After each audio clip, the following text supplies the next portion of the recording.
Good morning, Chair. Good morning, honorable members, and everyone present in the meeting. Chair, the time is 10 o'clock now, so you may start the meeting. Thank you. Thank you very much, Sister Ando. Recording in progress. Let me also appreciate your reminder, but also let me welcome everyone who is on the meeting, honorable members, support staff, administrators. Correctly, the meeting is exactly 10 o'clock. Our meeting is having two presentations from the Department of Education and also Department of Transport. We also accept and acknowledge the apologies have made by the Honorable Minister of Transport. However, the delegation is here with us, so we appreciate that. I must just also raise I must raise an acknowledgement from the Department of Education in Gauteng province. Remember, there was an issue of racism of which we didn't agree as the select committee with the outcomes that we've made, and we supported what the internal outcomes of the investigations of the probe that was made.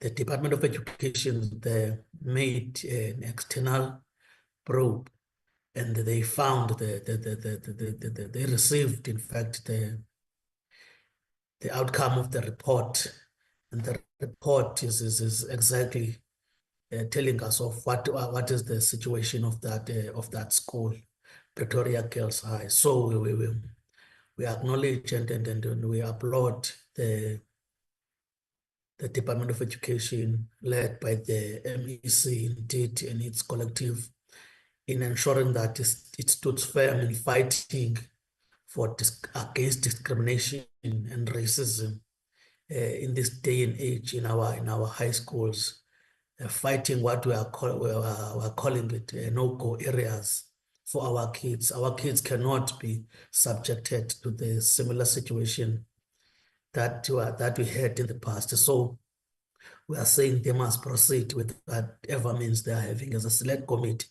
we welcome the outcomes of the report, and we support the initiative that they have taken. I said I felt I mean, it is not only the only school that are having a problem, and also it is our consistent support to our president, the president of this country. The signing of the Bella Bill is not by any chance a mistake, but it's a transformative agenda that this government, seventh administration, has been showing itself, its commitment towards. So I must reiterate that submissions that were the president was when the president was signing the bill, he made it very clear that it accommodates the submissions. Hence, sections 14 and 15 were excluded in the bill, open up a window period for submissions. So we hope that those parties, those individual stakeholders, that they believe that the question of access and the policy that Bella Bill is addressing in our schools can make those submissions. Without further ado, I felt that I must just pass to those critical developments in our education system and in our Department of Education as a select committee. By those few words, I'm welcoming everyone who's in the meeting. Sister Ando, I will plead with you to fly the agenda so that we follow the agenda so that everyone can see it. Thank you very much. Thank you very much. I've already done the opening and welcoming. Can we go to another, our next item, the adoption of the agenda?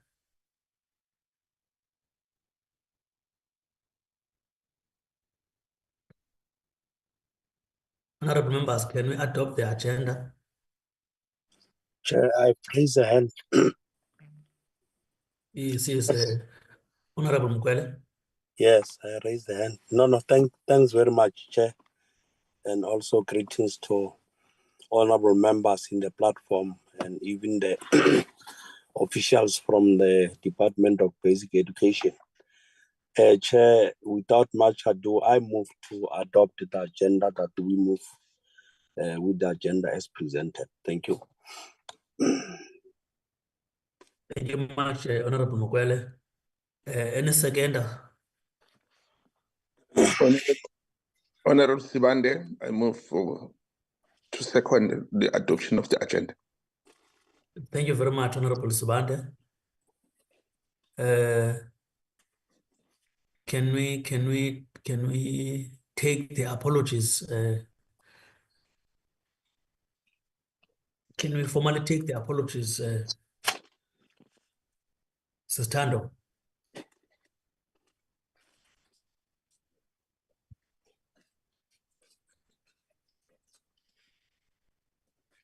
Greetings again, Chair.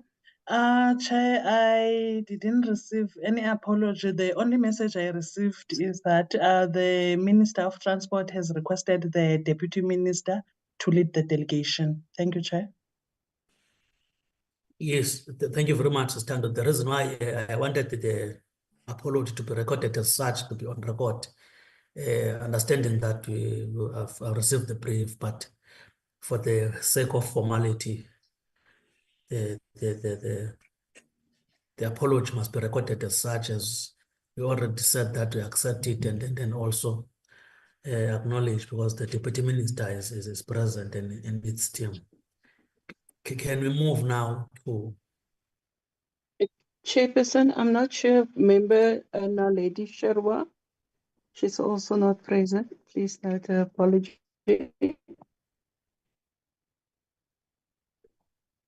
Is that an apology, Honorable? Yes, Chairperson. Thank you very much. Any other apology before we proceed, because I do not want to leave any apology that is...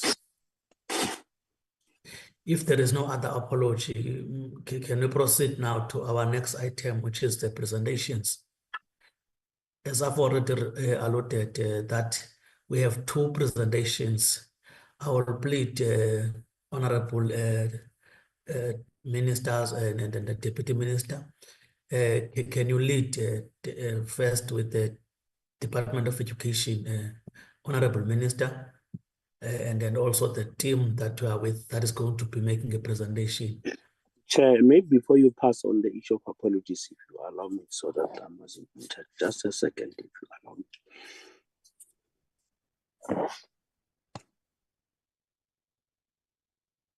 Honorable Mukwele, we can proceed. No, thanks very much. My apology that I raise hand, you don't always see me. I don't want to be seen as if that I disrespect the chair, which is very wrong. No, Chair, maybe I wanted to agree with you just for the procedure to say that we accept apologies, and also to note the apology of Chirwa that she mentioned, I should think, in the previous portfolio, that she's having a standing apology. I mean, for this duration, because she's still busy writing the exams with so that in future, I don't want in future, Chair, when somebody writes an apology of somebody and then we reject it, then we are seen as not consistent, because apologies are sent through the office, so that in future people must know that if I know that I'm not going to be present, I send apology in advance. But with that one of Honorable Chirwa, she mentioned previously, so that is why we're accepting that apology. Thank you, Chairperson. Thank you very much, Honorable Mukwele, also as the whip of the committee, just also to ensure that we are on the correct line, because the apology indeed was made formally by Honorable Chirwa. That is why I didn't even get any problems in terms of accepting it as an outstanding apology indeed. Thank you very much. Until she is back, then her apology will be consistently acknowledged. Thank you very much. Can I give over to the Department of Education now to lead us, Honorable Minister? You are always with us. We appreciate your presence, understanding your busy schedule. However, you are always making sure that you are with us, ensuring that the good work that you are doing is consistent with us as a NCOP. Thank you very much, Honorable Minister. I won't say any long speech, but just as a token of appreciation on behalf of the committee, will you take the floor, Honorable Minister? Is yours. Thank you very much. Thank you very much, Chair. I really do appreciate it. And thank you to the honorable members of the Select Committee for having us. As I often indicate, Chair, it is absolutely our pleasure to come and present the work that we do in front of the Select Committee, because it's important that members of Parliament are briefed about the work that we do, and then that they are able to interrogate the work that we do, asking questions, not just on their behalf, but on behalf of the South Africans who have elected them to serve. Chair, the main topic of discussion today is around the issue of learner transport. As we are aware, learner transport has had both successes, but also has had some tragic outcomes where we haven't always gotten it right in the provinces in particular. The aim of the program really is to ensure that learners are able to reach their schools safely, punctually, and it is consistently to ensure that they are performing at school, not having to walk more than 5 kilometers to get to school, to make sure that they are safe and to be able to make sure that they get there on time. However, Chair, of course, the model of scholar transport, one, is not consistent across the country. Number two, it hasn't always worked out well in certain instances. So when I say it's not consistent across the country, is number one, I think the one consistent issue that we can agree on is that provinces are facing some critical, we are obviously under some dire financial constraints, which really do impact the ability of provinces to do more than they are currently doing. We know that there are instances where there are learners who are deserving of scholar transport in certain areas and provinces, but they are unable to access it because of the issue of budget in the provinces. And of course, this is why this is something that we are constantly fighting for and about with Treasury, so that we can make sure that our learners do get to school and do have access to scholar transport for those who need it. Then, Chair, the other issue around consistency is that various provinces administer scholar transport differently. In some provinces, the function lies squarely with the Department of Transport, and in some provinces, the function resides with the provincial departments of education. And so with each province, there's various arrangements that they've made. But what is consistent, and I think what is the Deputy Minister and I, what we are definitely consistently concerned about, is the issue around safety of learner transport. And that's why him and I are in the process of looking at what kind of agreement we can come up with between the two departments that we can make sure that we implement, so that we can tighten the issue around safety. We've seen some incidents happening in provinces where we've lost learners where tragically, because of often in most instances because of driver behavior. However, we also want to move on beyond just simply accepting that these are accidents, but also to work with local law enforcement, but also to make sure that we are also educating our learners around road safety, what to do and what not to do in these instances. And so I can guarantee you, to you and the committee chair, that we are in the process of reviewing the National Learner Transport Policy and are we'll be working with the Department of Transport and the provincial departments to make sure that we can find lasting solutions. Because ultimately what we want is we want to make sure that learners who are deserving are able to access learner transport to school. Number two, that it is safe, they get there on time, because we know that all of these things affect and impact their education outcomes. And we are committed to working with the Department of Transport to seeing how we can best tighten that model so we can deliver a good quality product. So those are the opening remarks on my side, Chairperson. I don't know if the Deputy Minister is the Deputy Minister online or the DG before I hand over to the presenter.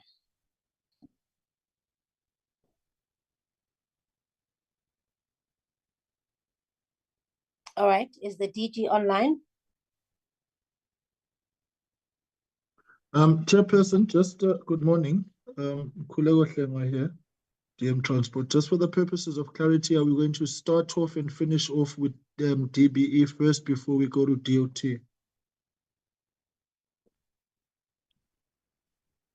Good morning, Honorable Deputy Minister. What we will do, we will start with the DBE first presentation, and then we follow with the presentation. Then we will engage both presentations after that. All right, no, thank you, Chairperson.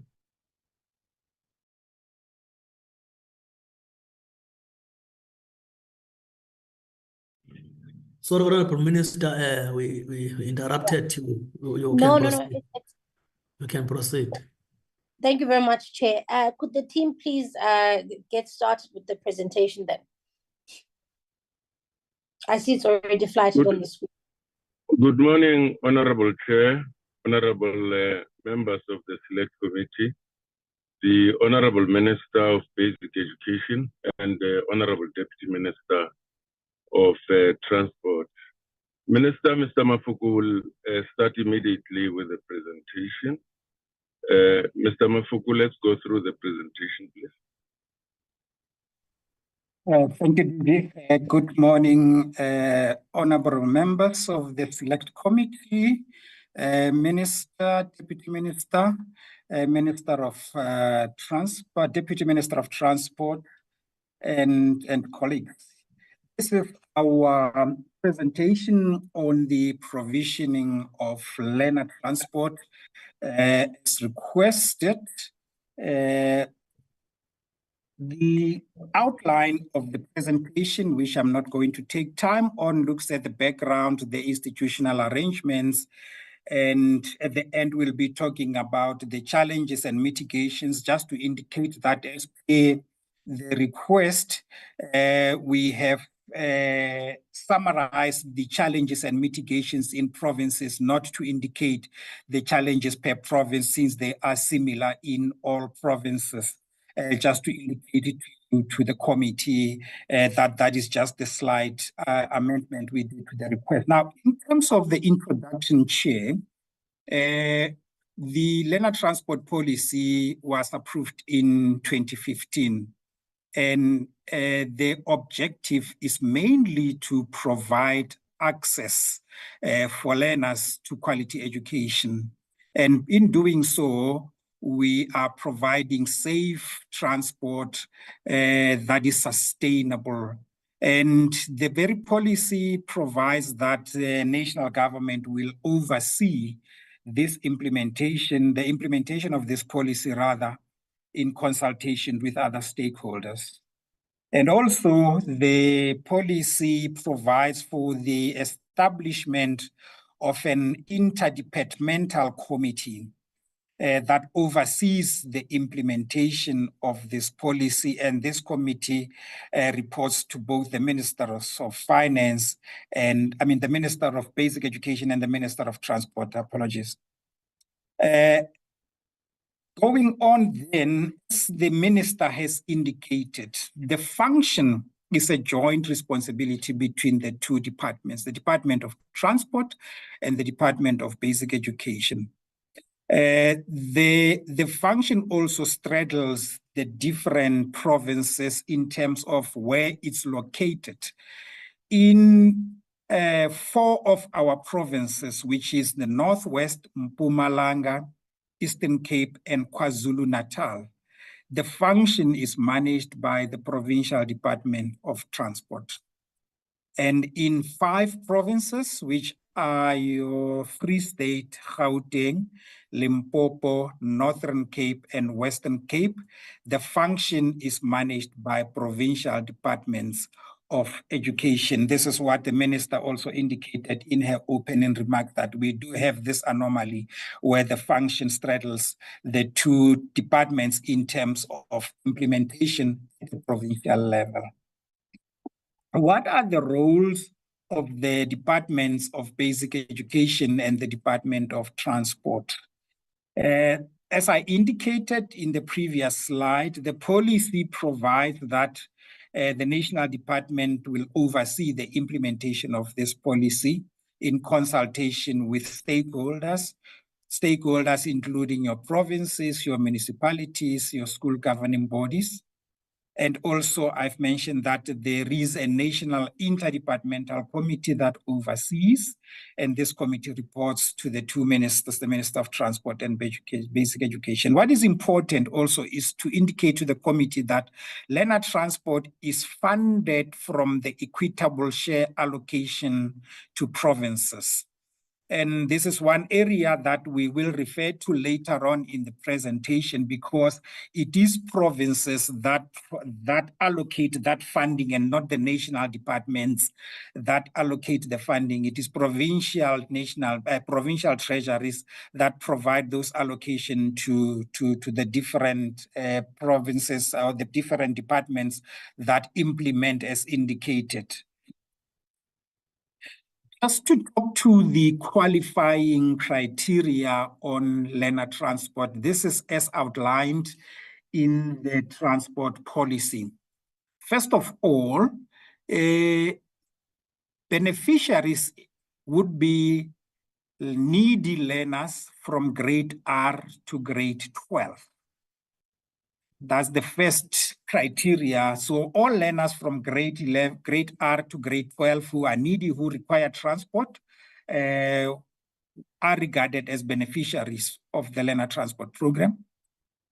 The transport would be to the nearest appropriate public school, secondly.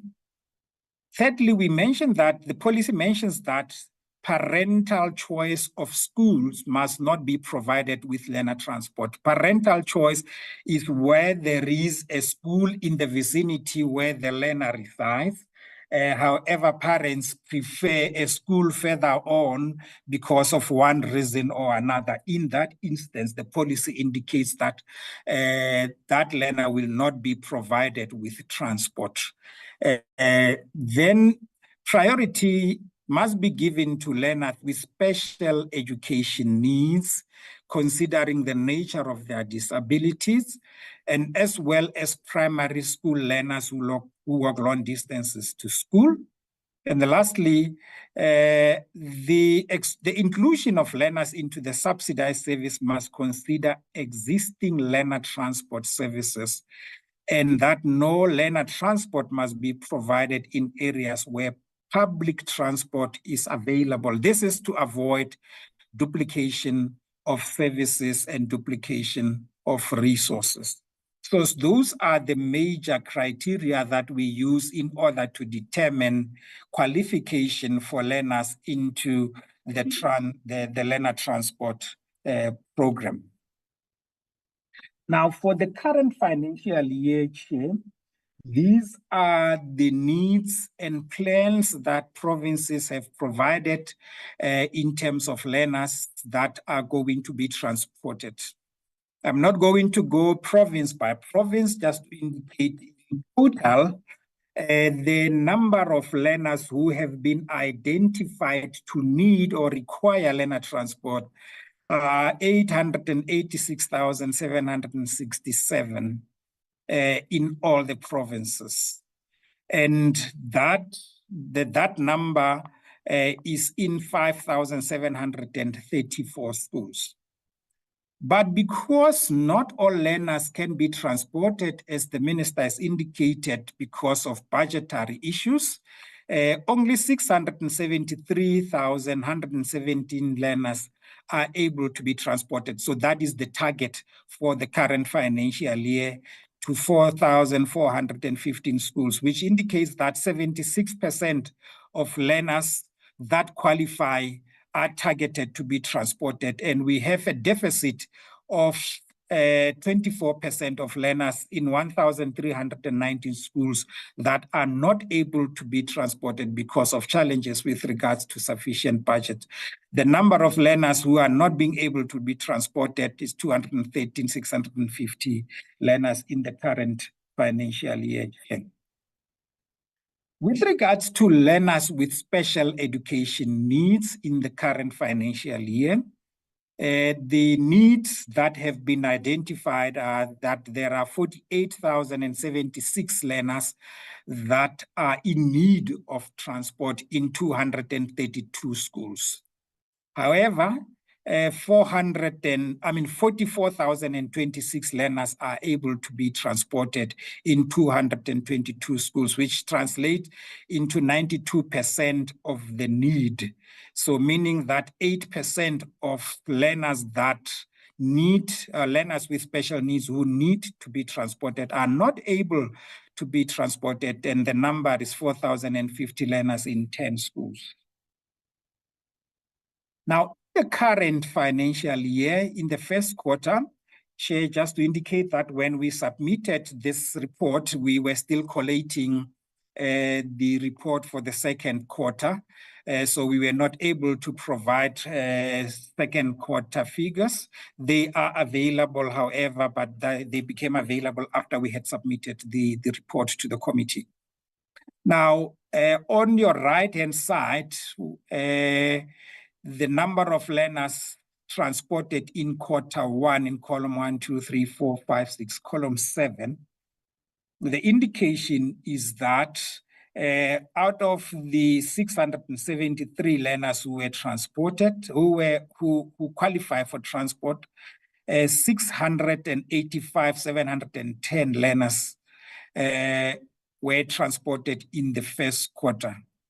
And now, immediately on the right of that column, we are indicating the number of learners, just to juxtapose the number of learners who were transported in the previous financial year, 23-24, with the number of learners who were transported in quarter one. So there is a slight increase in the number of learners who were transported in the first quarter of the current financial year as compared to the previous financial year. So the other columns do indicate that, so the column immediately to the right there indicates that about 20,000 learners more were transported in the first quarter of this financial year as compared to the end of the last financial year. And these learners come from 4,359 schools. Learners with special needs, also looking at that column that talks about number of learners transported in quarter one, 36,616 learners were transported in the first quarter. At the end of the last financial year, 37,975 learners with special needs were transported. So there is a slight decrease in the number of learners who were transported in the first quarter as compared to the end of the last financial year.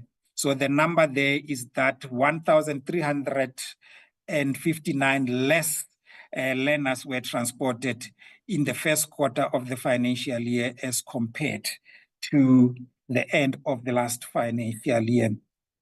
We just also indicate that in terms of historical trends with regards to learners with special needs, as we indicated in the earlier slide, the policy provides for the prioritization of learners with special needs and the integration of those learners into the mainstream learner transport. So we also need to indicate that the program for transportation of learners with special needs is mostly managed by inclusive education units in provincial departments of education. We have done oversight visits, and what we have observed is that there is significant underreporting on the number of learners with special needs that need learner transport in most provinces. In the last interdepartmental meeting that we had, we noticed an increase. Almost all provinces had a representative from inclusive education units, and we are excited that we are moving in the direction of mainstreaming and including the transportation of learners with special needs into the mainstream learner transport, mainly by seeing the participation of colleagues who are dealing with transportation of learners with special needs in their inclusive education units. And we received reports to that effect, and that will reflect in the second quarter report. Chair, there was a request also to look at the budgets in terms of whether there were budget cuts and allocations, and what we have done is also to juxtapose the current budget with the previous year's budget and show the difference, but also at the end show the expenditure in the first quarter against the allocated budget in the current financial year. In the current financial year, again, I'm not going to go province by province. We have an allocation of 4.2 billion for learner transport, again, to indicate that this is an allocation made by provincial departments. As compared to the last financial year, in the last financial year, we had an allocation of 4.9 billion. So there is a drop of about 400 million in terms of the allocation. However, this is mainly in two provinces, as at the end of the financial year, there were some adjustment in the Gauteng budget. Gauteng had an annual budget of 1.7 billion. And as at the end, or rather in the last financial year, in the current financial year, only an amount of 1.1 billion has been allocated. So we have seen a significant drop in the amount, in the allocation in Gauteng. Similarly, in Limpopo in the last financial year had an allocation of 466. In the current financial year, we see an allocation of 349. However, Chair, I need to add, if you look at other provinces that have made some increases in their allocation, the increases are very insignificant. I will just use one or two examples. If one looks at Free State, for instance, in the last financial year, 102 million was allocated. In the current financial year, 107 million was allocated.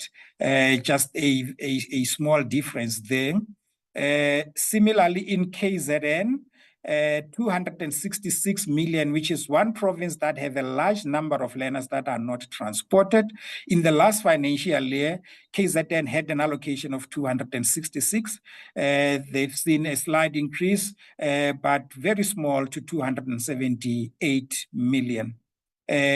Just the last one that I'm going to indicate in the Northwest did not see any increase. They allocated exactly the same amount that was allocated in the last financial year. The last Western Cape in the last financial year had an allocation of 553. Slight improvement in the current financial year, they went to 598 million. In the In terms of expenditure in the first quarter, we have seen a 35% expenditure, which is above your straight line projection of 25% in the first quarter. And this, Chair, is an indication of the pressure of the allocations of that we have, that already in the first quarter only 35% of the budget, 10% more than the projected expenditure has already been spent. We have seen incidents. Minister has also indicated that we have seen quite a number of accidents. We do collate reports on accident and incidents on a quarterly basis. So we've had about 18 incidents in the first quarter of the 24-25 financial year, which unfortunately led to 3 deaths. 2 in KZN and 1 in the Northwest. Those affected 19 schools and 17 operators in our provinces. The request, Chair, also was to look at the challenges. As I indicated at the beginning of the presentation, we have collated all the challenges, not necessarily per province, since they affect all provinces almost on a similar basis. The first one, Chair, is the location of the function. As we indicated at the beginning, in some provinces, the function is managed by the Department of Transport, and in some, it is managed by the Department of Education. However, we also need to indicate that in recent years, the function has been migrating from education to the Department of Transport and back. In some instances, you find that the provincial exco will decide that when the function was in the Department of Transport, then they will migrate the function to the Department of Education. After some years, it will migrate back to another department. And that makes it difficult to ensure accountability and executive oversight on the performance of this function. And we have on a number of occasions made submissions for some form of uniformity with regard to the function. We have lamented the issue of insufficient funding as the second challenge that we are talking to. There are provinces that are suffering as a result of this. Maybe we need to specifically refer to provinces like KwaZulu-Natal, Eastern Cape, and Northwest, where we have significant number of learners that are not being transported. So significant funding injection is required from provincial treasury, since for now, the funding is at a provincial level. And need to indicate to the committee that some years ago, we made submissions and consulted with the National Treasury with a view to establish a conditional grant for transport. A roadmap for the establishment of the grant was outlined. However, the key stumbling block was the resolution of the responsible department to manage the envisaged grant. So for as long as we have this issue with the location of the learner transport function, the National Treasury was unable to assist us with the establishment of the conditional grant. The rationalization of schools, Chair, the Department of Education is continuing with rationalization of small and unviable schools. And as a result of this is putting a lot of pressure on the learner transport program, because this increases the demand for transport, which results in increasing cost and inability to provide full coverage. So what we are saying is that, and what we have been doing is that there should be proper coordination between units that deal with rationalization and our learner transport program, because sometimes the rationalization and closing and measure of schools would happen in the middle of the year.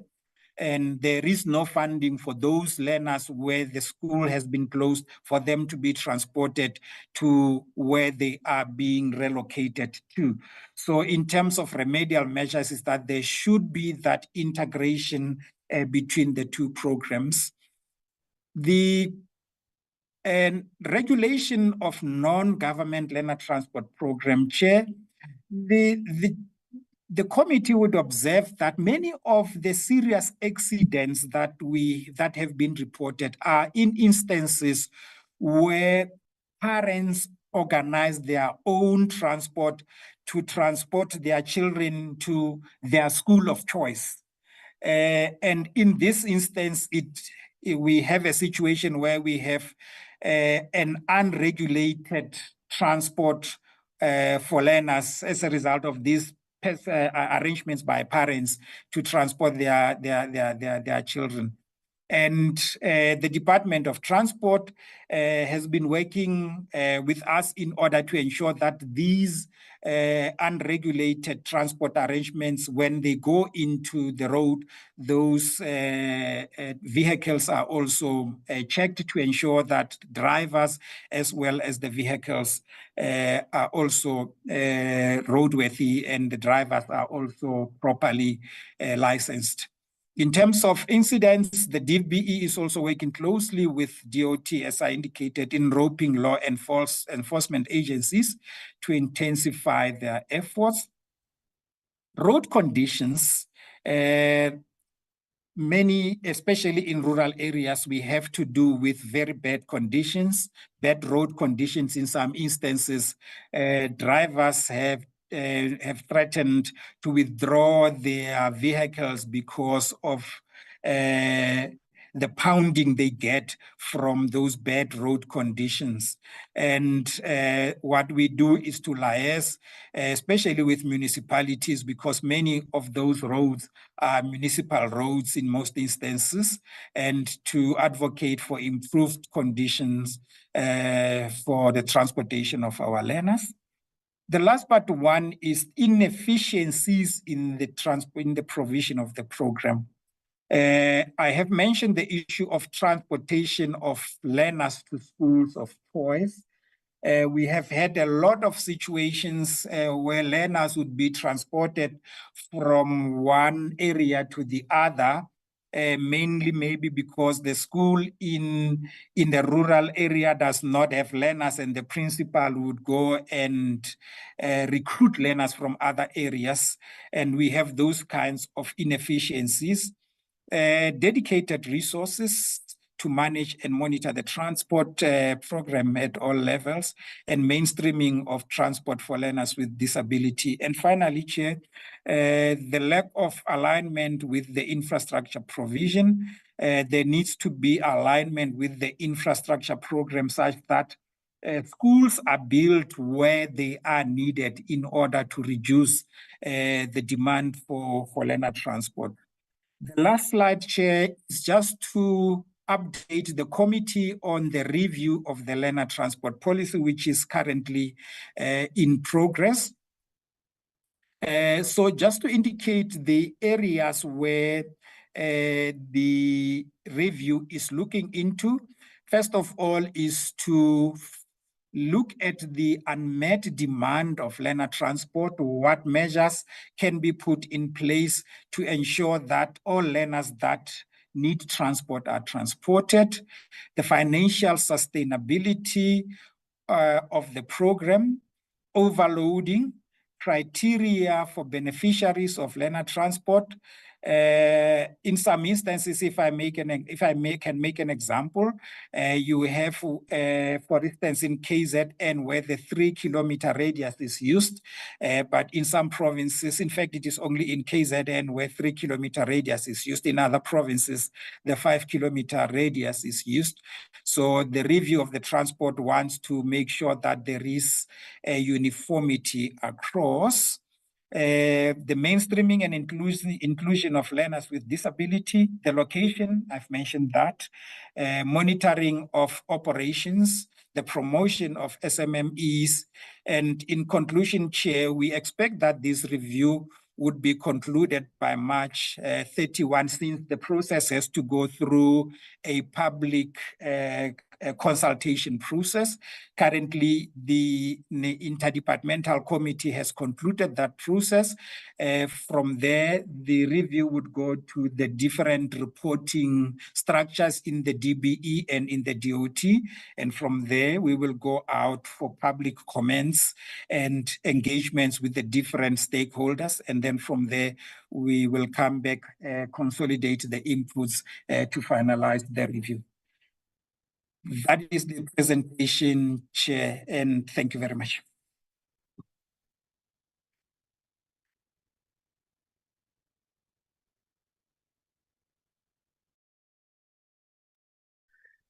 Thank you very much. I don't know, Honorable Minister, I thought you would be leading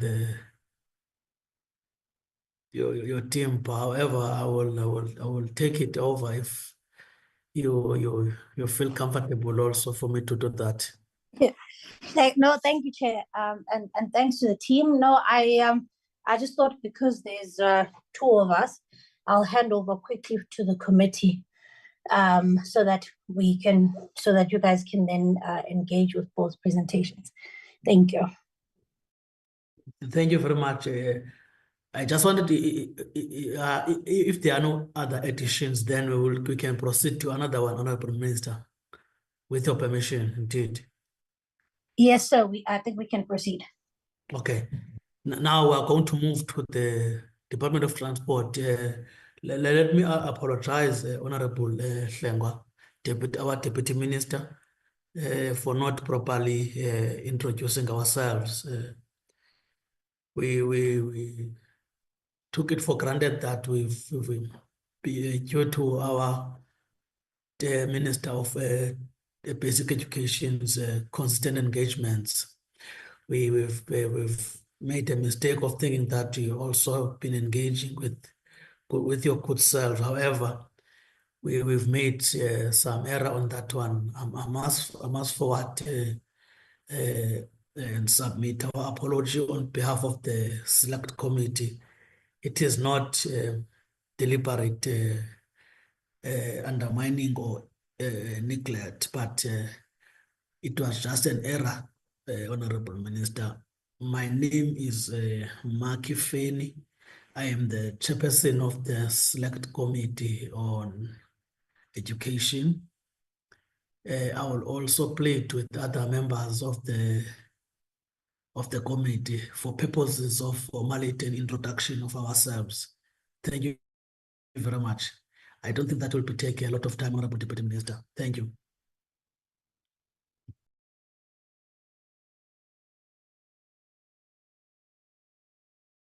Can other members do the same? It won't even take 5 minutes. Just an introduction, show your face so that the Honorable Deputy Minister can also see other members. Thank you very much.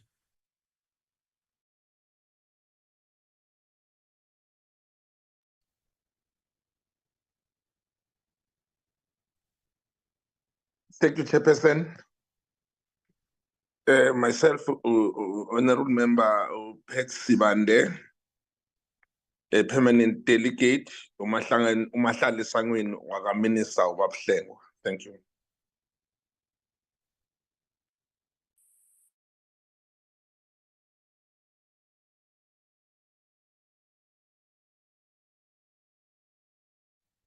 Good morning, Chairperson. Good morning, honorable members. I'm Desiree Finis. I'm also a member of the Select Committee. Thank you very much. Good morning, Chairperson. Good morning, Honourable Minister. I'm Jean Adrianse and a permanent delegate and member of the Select Committee.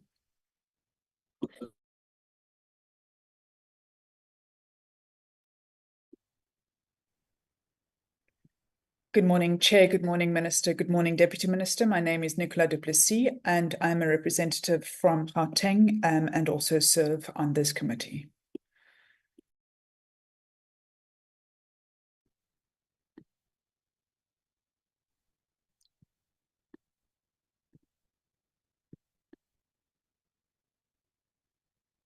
Morning, Chair. I'm en route to Parliament. Physically, I'm a member of this portfolio committee. Thank you so much.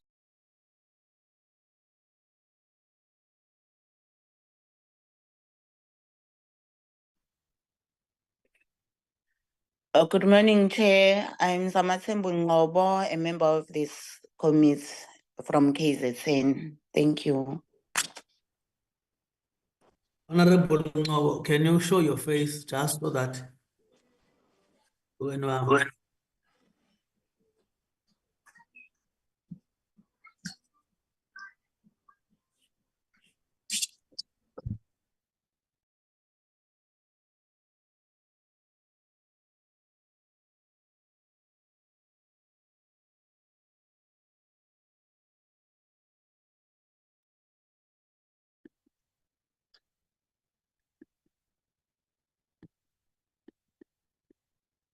Good morning, can I go ahead?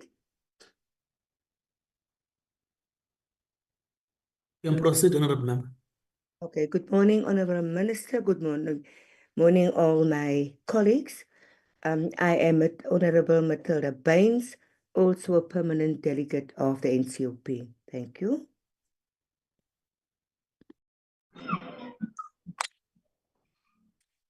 Good morning, Chairperson. Morning to honorable members on the visual platform. My name is Malsala Franz Mukweli.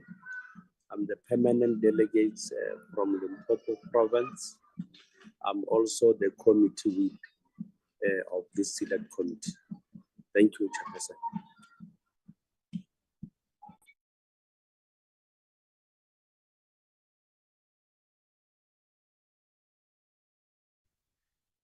Chairperson and honorable members, good morning. And good morning to the honorable minister and her team and the staff, everyone on the platform. I am Muelo Nonkonyana, a member of the permanent delegate from the Eastern Cape province and alternate member of this committee. Thank you, Chair.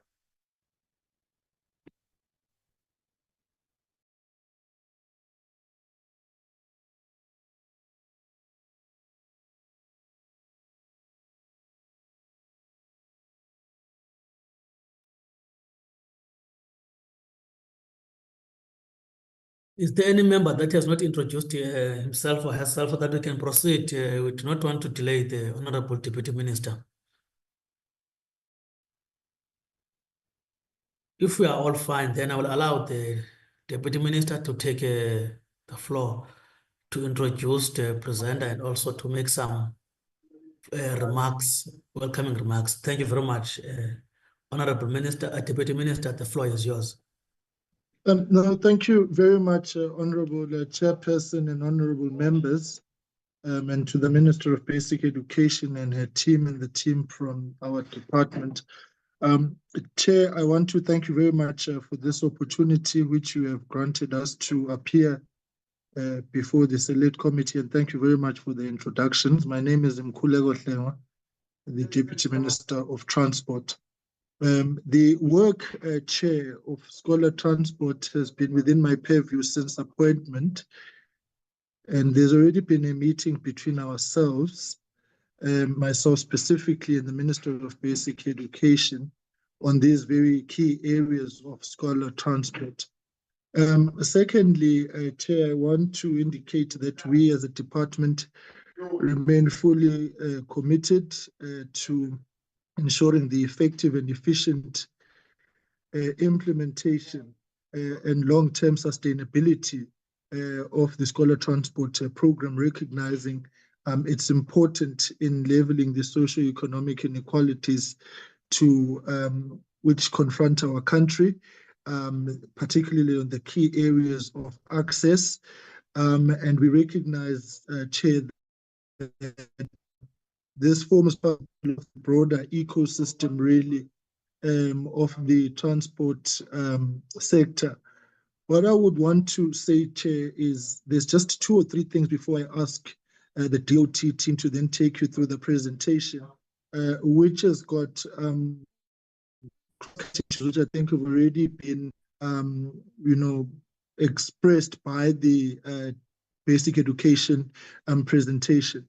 The first issue, Chair, is that schools are open for 200 days in a year.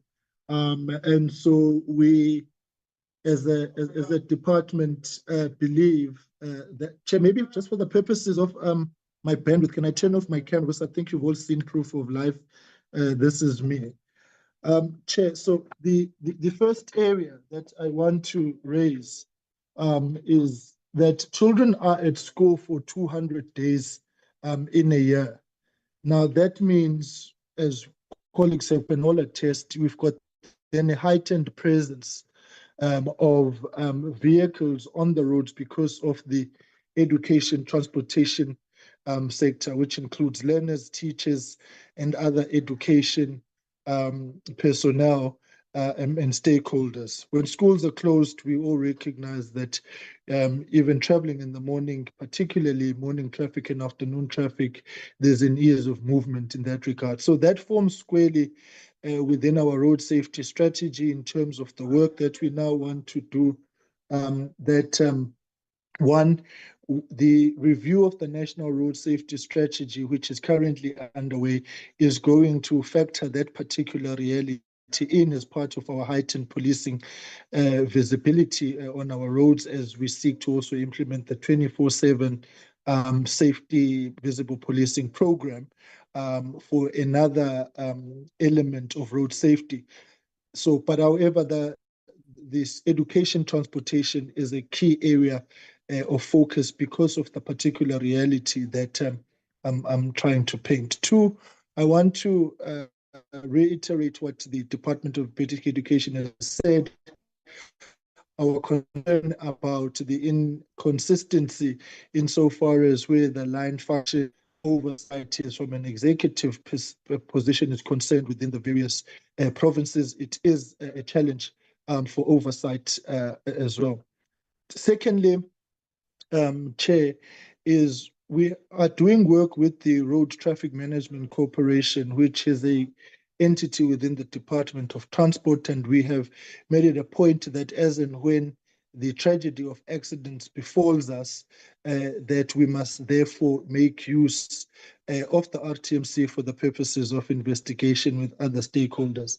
I make this point, Chair, to say what we are really calling for is restraint from the political space, the departmental space, the oversight space, to say, let us not pronounce ourselves with assumption or conclusions, for that matter, on the area of what may have caused an accident. The kind of speculation that we see as a knee-jerk reaction to an accident is fundamentally problematic for the purposes of investigations. Let me make an example. You have the tragedy of the Gauteng-Forgeville accident. And there is now, scholar transport is a problem. Scholar transport is unsafe, only to find at investigation level when the RTMC and other law enforcement agencies move in that the accident was as a result of driver error on the part of the vehicle that drove into the scholar transport. From all material respects presented to us from the investigation was that the driver of the scholar transport was compliant with all the rules of the road. So what we are saying is that let us not jump to conclusions ahead of investigation so that we can be able to preserve the importance, value, and integrity of the scholar transport. We are committed as the Department of Transport to ensure that we deal with the road safety elements and the traffic compliance as part of the new strategy. Just interestingly, Chair, we had a meeting last night in another scope or stream of road safety yesterday as part and parcel of the interventions that we are making. The final point, Chairperson, is that yes, there is a need for greater and heightened collaboration between the departments and other entities to ensure the functionality of this program, and secondly, to ensure the safety of our children on the roads. In this regard, we are, as I already said, having met with the Minister of Basic Education, it is our intention to ensure that the National Interdepartmental Committee operates optimally and more frequently, and I'm glad that a meeting took place on the 31st of October to make sure that we take this work forward. But above and beyond that, obviously there is a need, and I'm making a call to yourselves, Chair, to engage with the Treasury on the key question of funding for this particular program to assist us in that regard. But above and beyond is to say there's another element which is of crucial importance, and that is road safety education for our children in school. And I'm therefore asking that we actually assist in that regard with curriculum review. Amongst others, I've already asked that the Minister of Basic Education considers heightening our life orientation program to actually incorporate scholar transport more broadly, scholar transport education more broadly, in order to enable children to be able to respond to the tragedies which happen, because what we're picking up is that our children are not schooled in terms of how they respond to an accident. With those brief remarks, Chair, I'm going to ask the DOT team to actually take their presentation. Mr. Mark, if you can take the committee members through on that particular aspect. Thank you very much.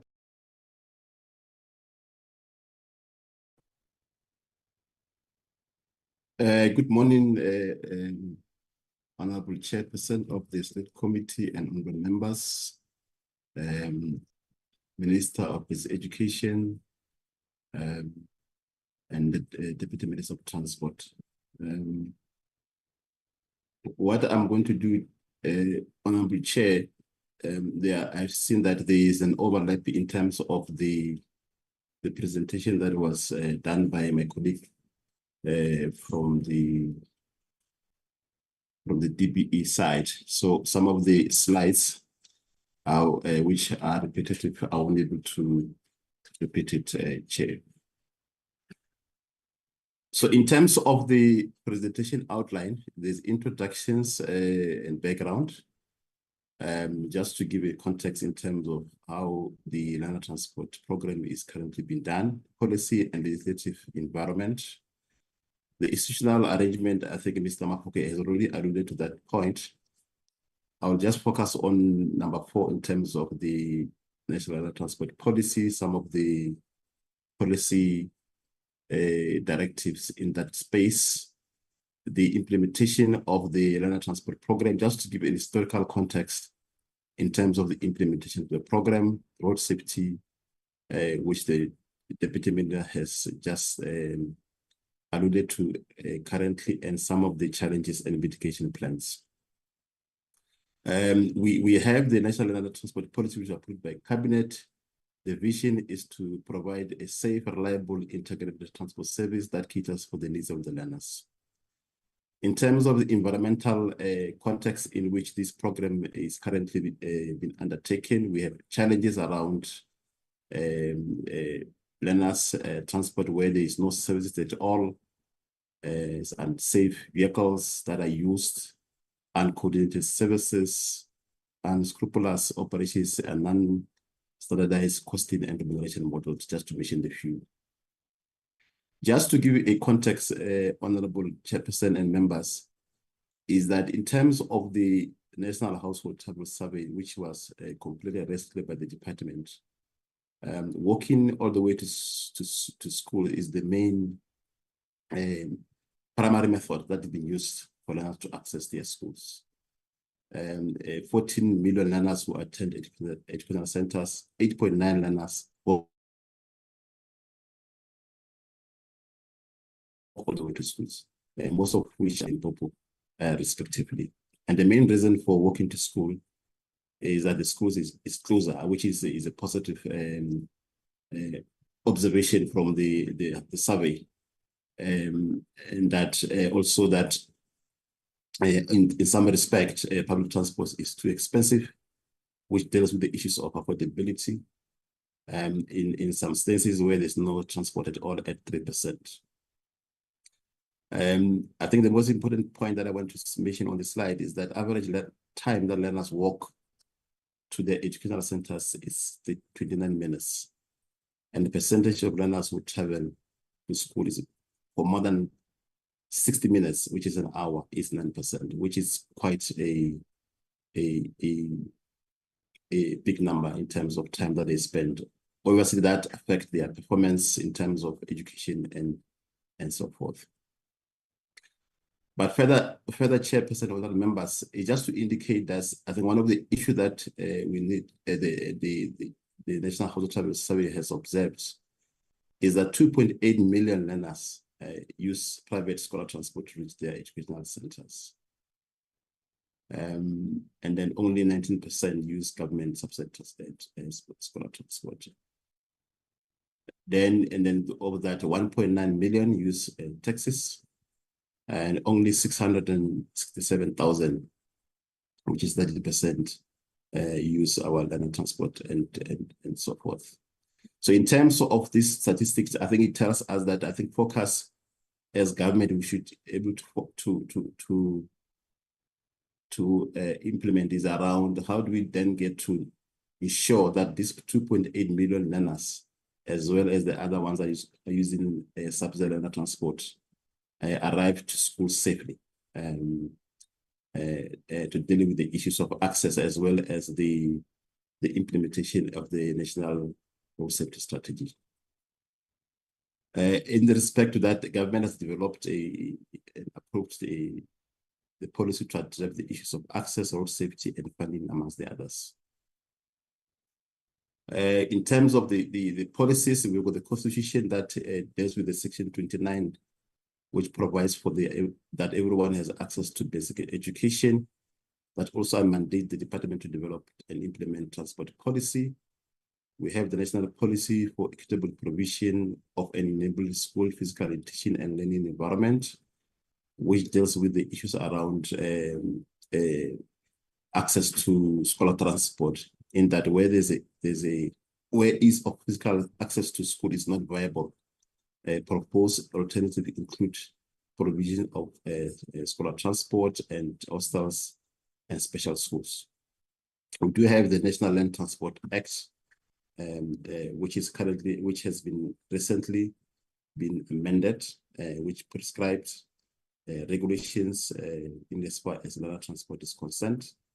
And there's a specific section, which is Section 672 of the Act, which deals with the issues of land transport specifically.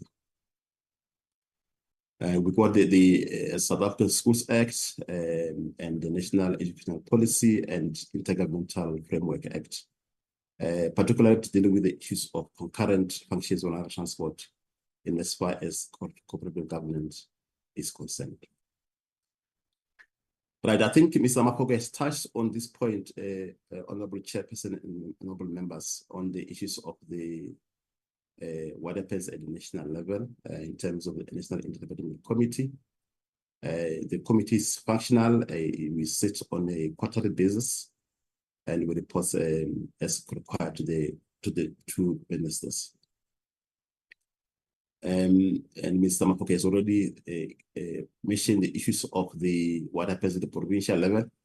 Just to emphasize that assignment of the function is provided for in terms of Section 132, subsection 2 of the Constitution, where the Premier can assign a function to any member of the Provincial Executive Council. The vision of the policy is to provide it's a safe, reliable, integrated transport service that caters for the needs of learners. The vision is the mobility needs of learners shall be met through a provision of safe, secure, reliable, and affordable transport service that to support social development and enhance future economic growth. Mr. Makoko has alluded on the point of the application of the policy in terms of who are the learners that are supposed to benefit from the the learner transport program. Just to say that the policy in terms of the scope is supported by existing provincial policies that are there in terms of which might deal with a specific operational environment in a specific province. Then in terms of the desired outcome of the policy is around timeless delivery of service, so that learners arrive on time, regulated operations and reduced accidents.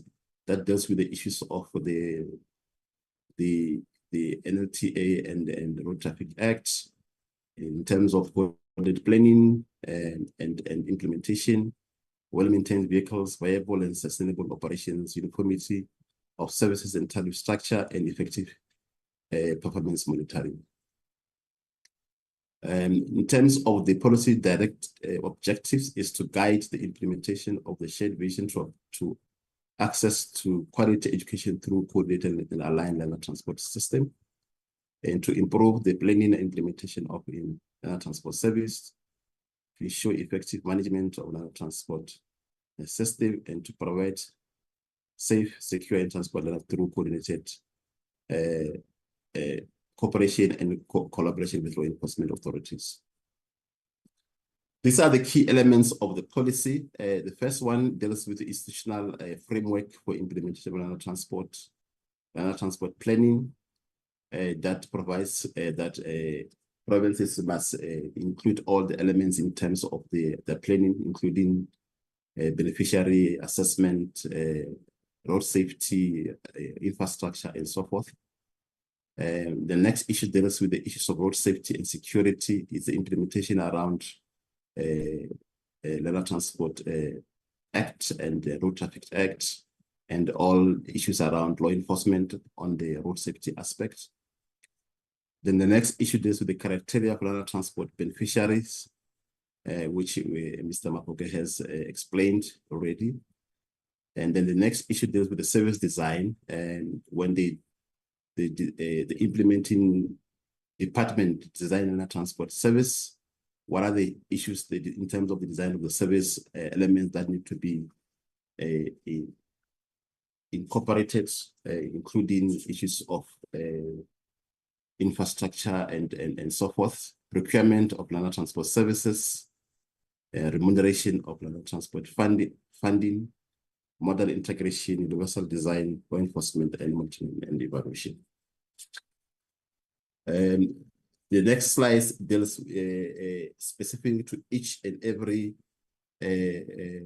element of the policy. The first one, I think the point here, Chairperson and honorable members, is that at the provincial level, local government institutional mechanisms will also be established to foster integrated planning, effective monitoring, and delivery of services. Particularly so because the functions, it's a concurrent function, and also there are different role players which require an integrated planning of some sort in the provinces. That DOT, DBE, and municipality must be able to collaborate in terms of this particular function. And we already touched on the issues of what is being prescribed. The three things here is one is the issues of that vehicles must conform to the safety requirements in terms of the National Road Traffic Act. Then in terms of the National Learner Transport Act, that no person is allowed to operate a road-based public transport without an operating licenses. And then the PDP in accordance with the National Road Traffic Act.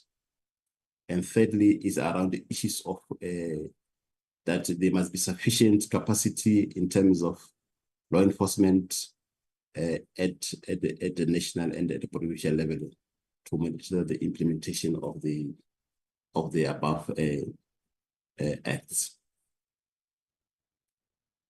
The next slide I have explained around it in terms of the learner transport planning. That the policy prescribed that there must be a joint committee between the Department of Transport Education and municipalities.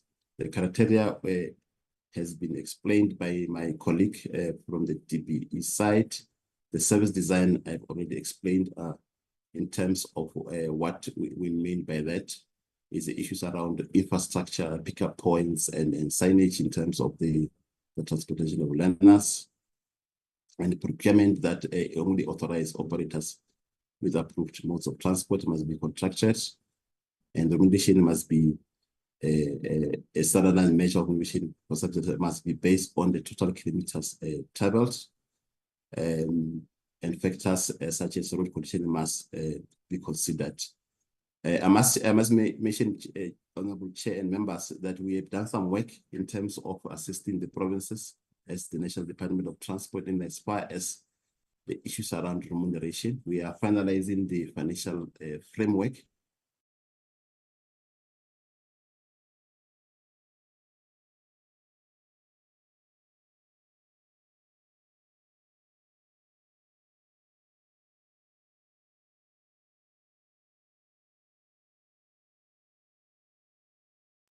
Mr. Marke?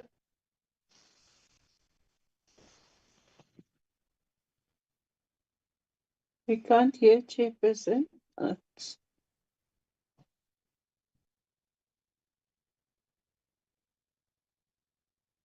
Chair, I'm not sure as to what would have happened to. Yes, that is why I'm patiently allowing you, Honorable Deputy Minister, to follow it up. I do not want to interfere and interrupt. Just 1 second, Chairperson. He was on slide 17. Let me try and continue with the presentation. Sorry, Chair, I'm just opening the presentation from another device.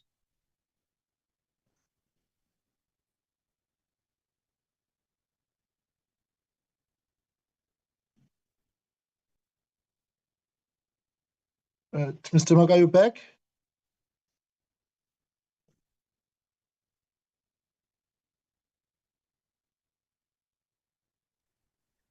No, Alright, DM, he's not back. I'm just assisting Okay, him. thanks. Thanks, Noltando. Chairperson, I just want to say on a lighter note that Noltando was my first committee secretary when I arrived in Parliament in 2012. So you are in good hands, Chair. No, thank you very much. Right. Yeah, when I arrived, I landed in her space and she was able to take me through Parliament quite nicely. Chair, so if we then proceed there on slide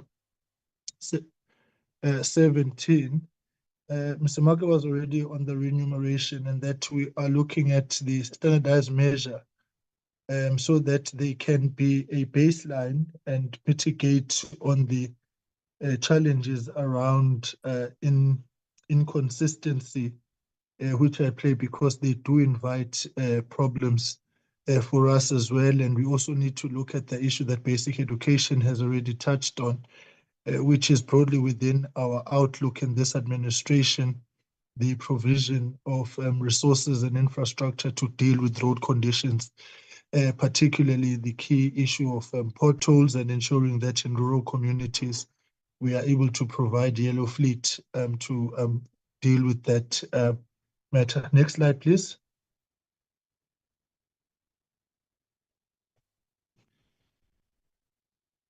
So, has already been slide 18, Noltando, please.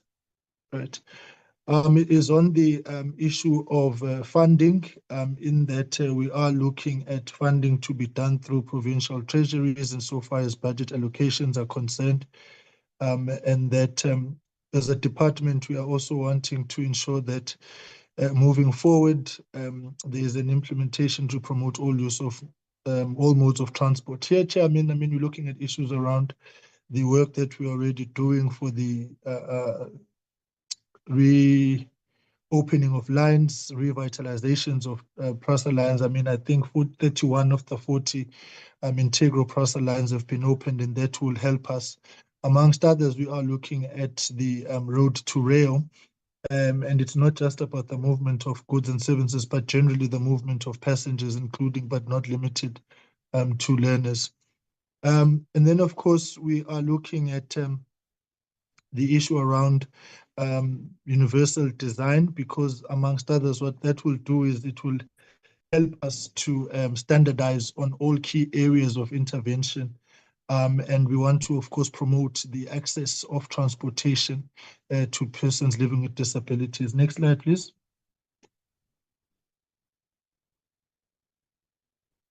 Slide 19.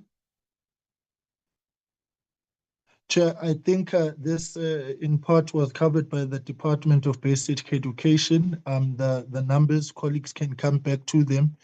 But when we come to the Q&A session, and these are just some of the areas where we are placing the needs and the targets and the performance, and I think colleagues would have gone through that, and we can come back to that in the Q&A section, Chairperson. But you do note that the number of schools targeted is 4,226, and that the targeted learners is 73%. That's against the backdrop of the needs and our performance currently. The number of learners transported totaling some 706,000, and you look at the performance at 81%. Next slide, please. I would imagine, Chair, that is the same particular context, again, is the one that we've just had on the previous slide, and this is in reference to the 23-24, and that previous slide was 22-23. Next slide, please. Slide 22, and this is the past administration, the 2019-2024, and the coverage of demand in that period was just above, slightly above 80%. Next slide, please.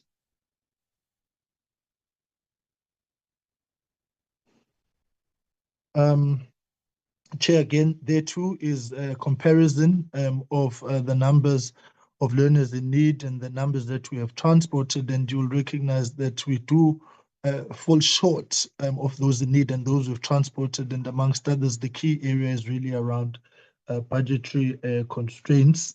Chair, next slide. Again, Chair, this is the area around budgeting expenditure from 2019-20 to 23-24.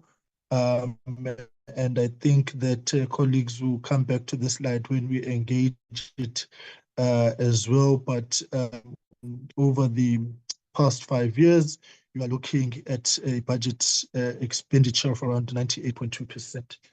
Next slide.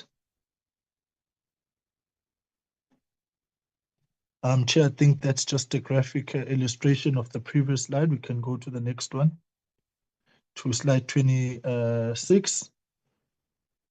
Chair, the number of learners requiring transport has increased from 706,000 in 2019 to just above 900,000 in 2023.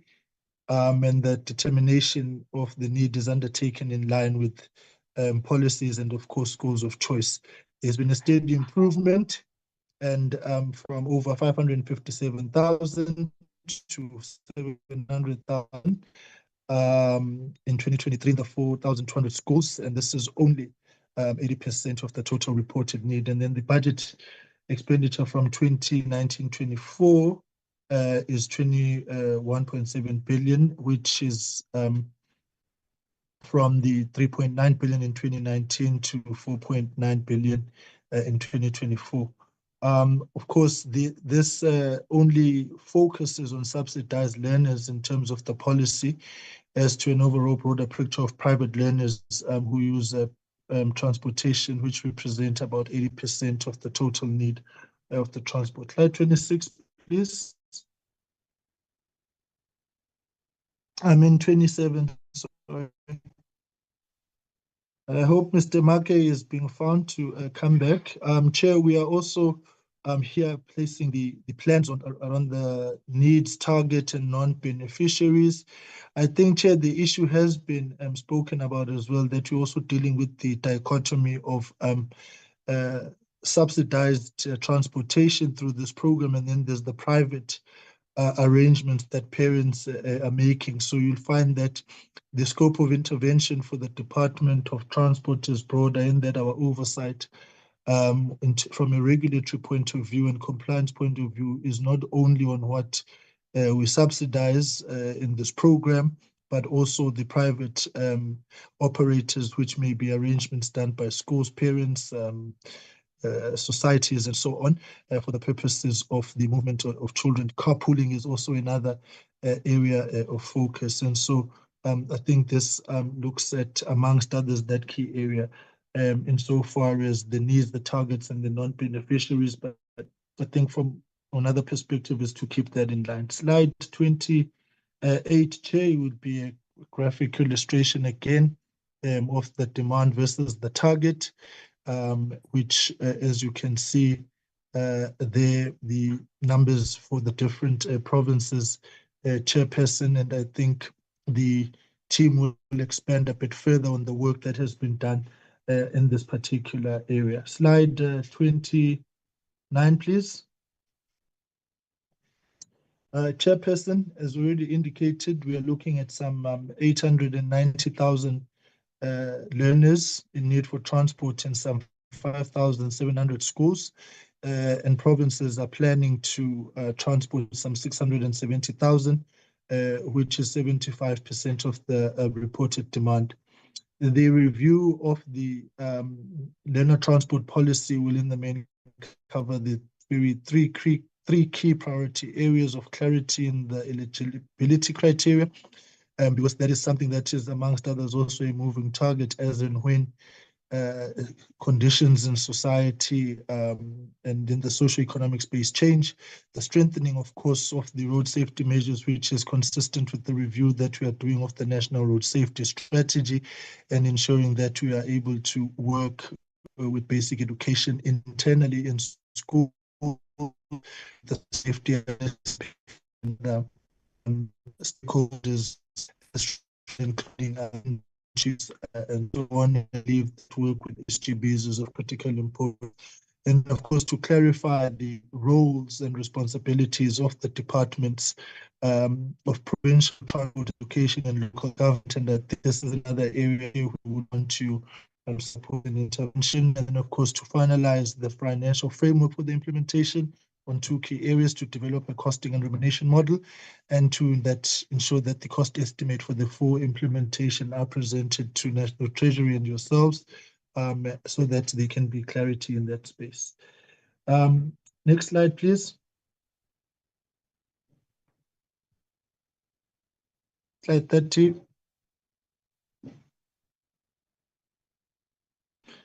Slide 30 is on well, slide 30 and 31 are on the road safety aspect, which are issues which I've already spoken about. And I think that they were part of the introduction, which I made, to say that we are focused on the road safety measures, and to say that as you go to slide 33 is the challenges, Chairperson. Slide 33. Right, slide 33 is on the challenges. The unmet demand for scholar transport in provinces such as KwaZulu-Natal, Eastern Cape, Limpopo, and Northwest. And I think you will see that these are largely the rural provinces. And for us, therefore, the mitigation is to secure the funding for learner transport and the plans that basic education has, insofar as the continued program of the building of schools. And as a boarder myself, a chairperson, can say that by going to a boarding school, therefore, I would not have needed transport. Then the number of accidents, this continues to be a key focus area, and we are strengthening the law enforcement outlook in this regard, and the consequence management more broadly, with the DLTCs working with the Hawks to clamp down on corruption and ensuring that we've got the right drivers behind the steering wheel. The location of the learner transport function in different provinces. We are looking for cabinet approval for the location of this function, and this is part of the issues that we'll be raising in our departmental amendment. And of course, Chair, that would follow then by solving another problem, which would enable National Treasury to be able to go along with us on the establishment of the conditional grant for the learner transport function. And then the merging and closing of schools, which is an area that basic education has already touched on. Next slide, please.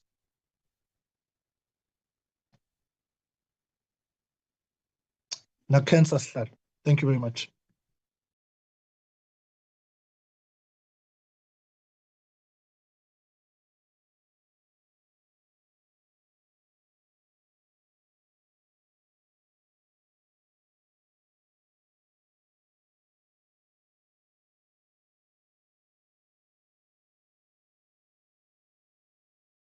Chairperson, we on our side are done. Mr. Mage, I hope that I've covered the areas where you left off after you got disconnected correctly. But Chair, from our side as DOT, we are done. Thank you very much.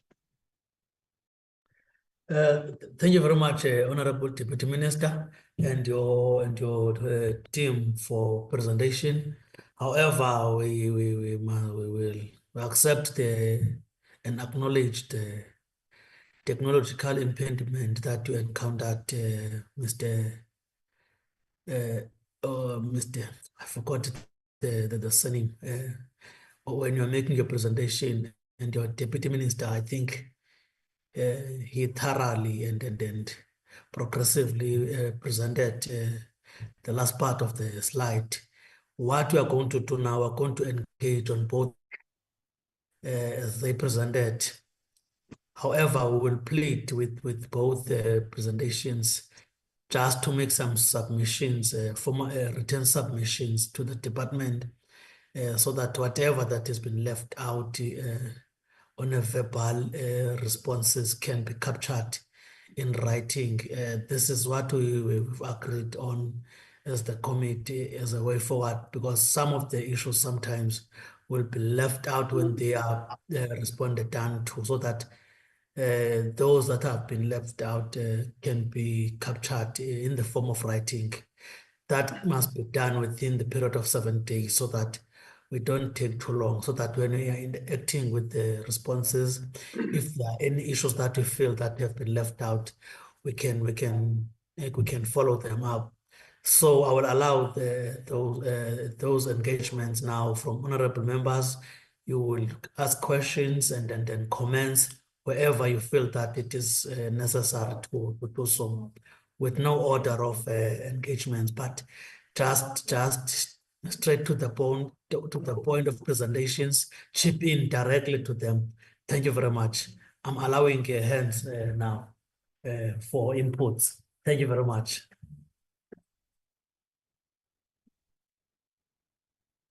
Can honorable members raise your hand so that I can note you for questions and comments?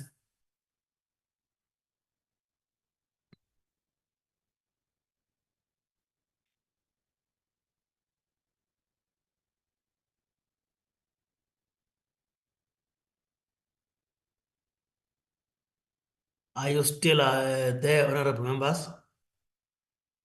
Yes, we are, Chairperson. Thank you very much, Honorable Chair. You are noted. Any other hands? Because I just want to note hands and then the discussions can flow. I don't want to note hand and then after that hand, we note another one. My hand is up, Chairperson. Thank you very much, Honorable Aris. You will follow Honorable Chira. Honorable Chair, there are quite a few hands up on the participants. My hand is also up. It's Honorable Du Plessis. Yes, Honorable Du Plessis. I don't see them here. I don't know, maybe it's my gadget. Sorry, Chair. Can I please assist? Thank you very much, Standi. We can do that. All right, Chair. There is a hand from Honorable Aris, a hand from Honorable Mukwele, Honorable Sibande, Honorable Finis, Honorable Du Plessis, and Honorable Chirwa. Thank you very much. Can we note and recognize you in that note? Thank you very much. Honorable members who can engage in.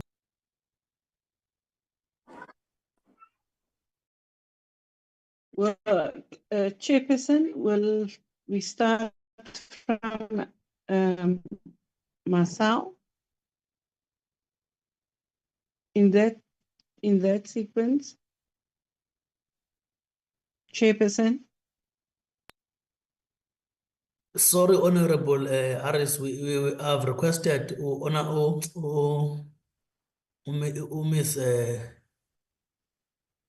Noltando to assist me because my gadget is, I don't know what is happening with my gadget.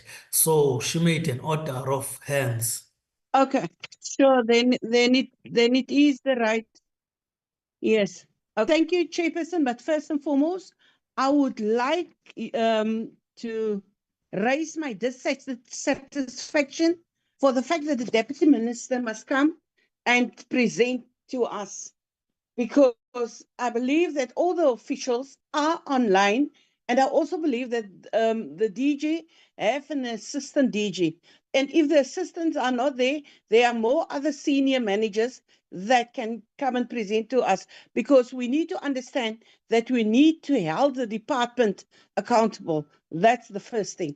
Thank you very much for the presentation.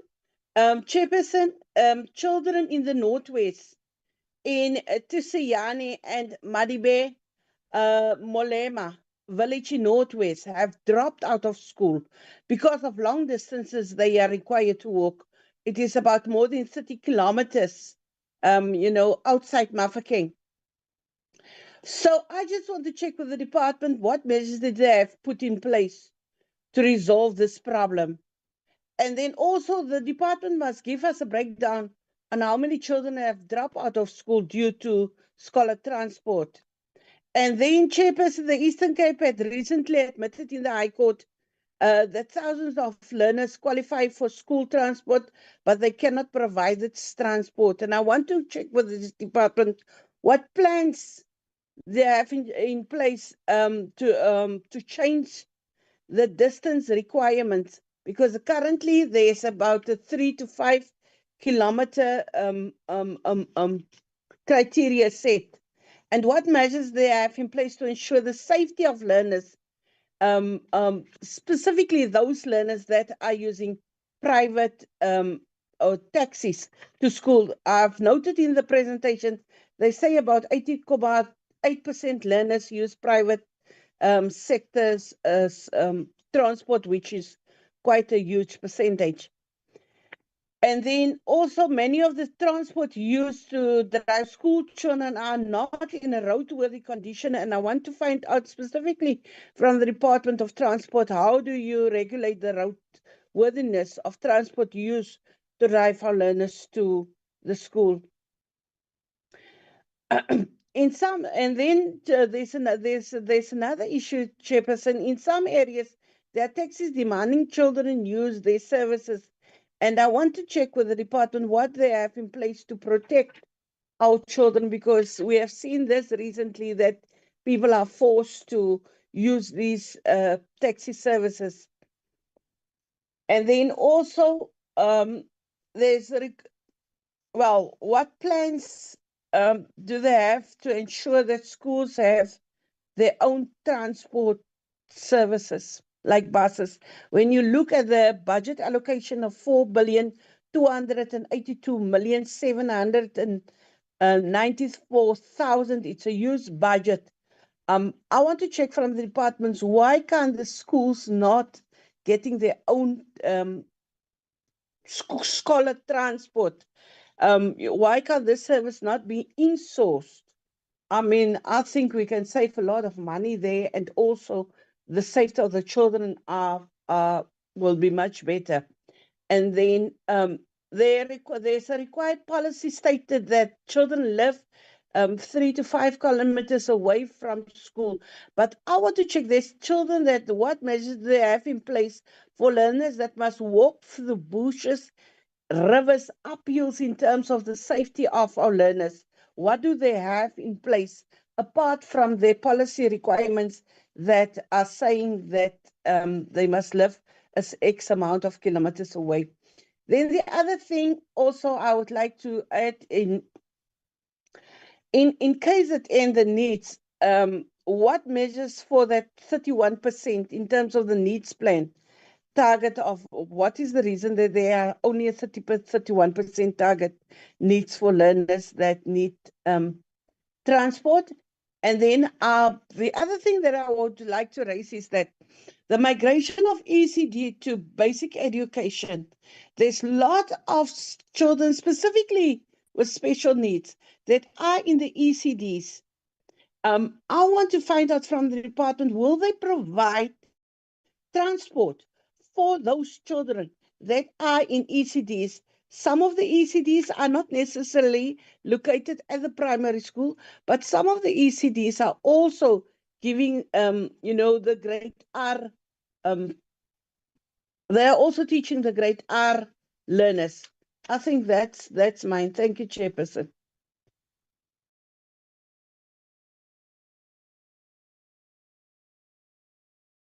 Remember, however, honorable members, I want us not to, because I don't want this thing to be an issue, but we must just acknowledge what the technology have done to the presentation of transport. So the deputy minister was not making a presentation. I don't think that I will agree with that one, but it was just an intervention for the sake of progress and also for the sake of time. Hence, I've requested if there was any other issue that after the DG came back, if there was any other issue, I believe that the Honorable Deputy Minister made a proper presentation. It did show the cooperation in the department. So I do not want us to go back and engage on that fashion. And also in terms of the responses, it must not be also entertained as such. Our understanding is clear on that one. Okay, can we go to our next hand? I'm not opening up any engagement on that one. Thank you. Okay, can we go to the next hand, please? Is Honorable Chirone? The next hand is Honorable Sibande, Chair. Thank you very much, Sister Anu.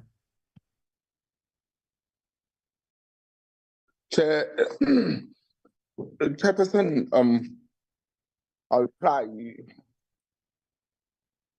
to follow on what you have alluded to, but I won't make a repetition, but to respect the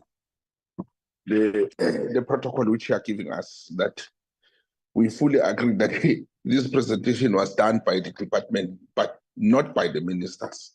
Right, but nevertheless, let me start with the first presentation by the Deputy Minister in her comments. He spoke about the driver behavior and something like that. But I thought also, which must be that covered abroad then by both the Department of Education and the Department of Transport. I think here we're facing a challenge, but which I feel very strongly that it was never being followed up correctly. So, in terms of the scholar transport, the transport which some of the, not all of them, some of the transport which have been used by Abo Malume, which are using the transports, they are using a transport which is not conducive or does not comply with the material condition on the ground, which is required by the department.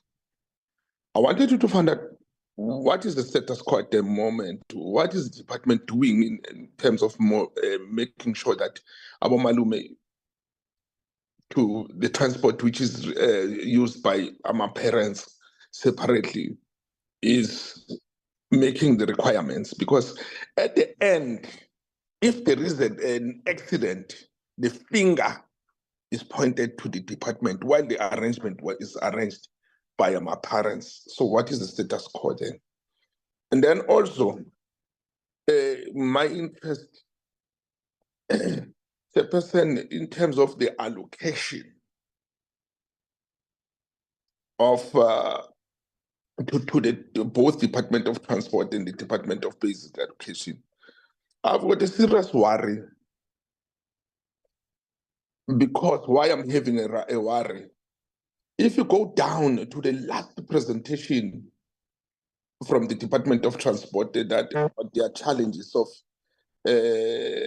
mitigation as well, and some of the things that they've indicated that some of the challenges of the lack of support, maybe in basic of KZN, the Eastern Cape and Limpopo and Northwest.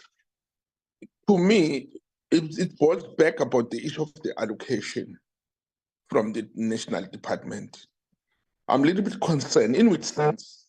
I'll put an example, practical example. You go to the Western Cape. Western Cape, always their allocation is more, while the population is not so big. And then also, they've got an advantage about in the private sector, in particular the social responsibilities, in terms of the social responsibility, in terms of subsidies. So I think that one must be relooked by both departments, which will assist in terms of the allocation in some of the provinces.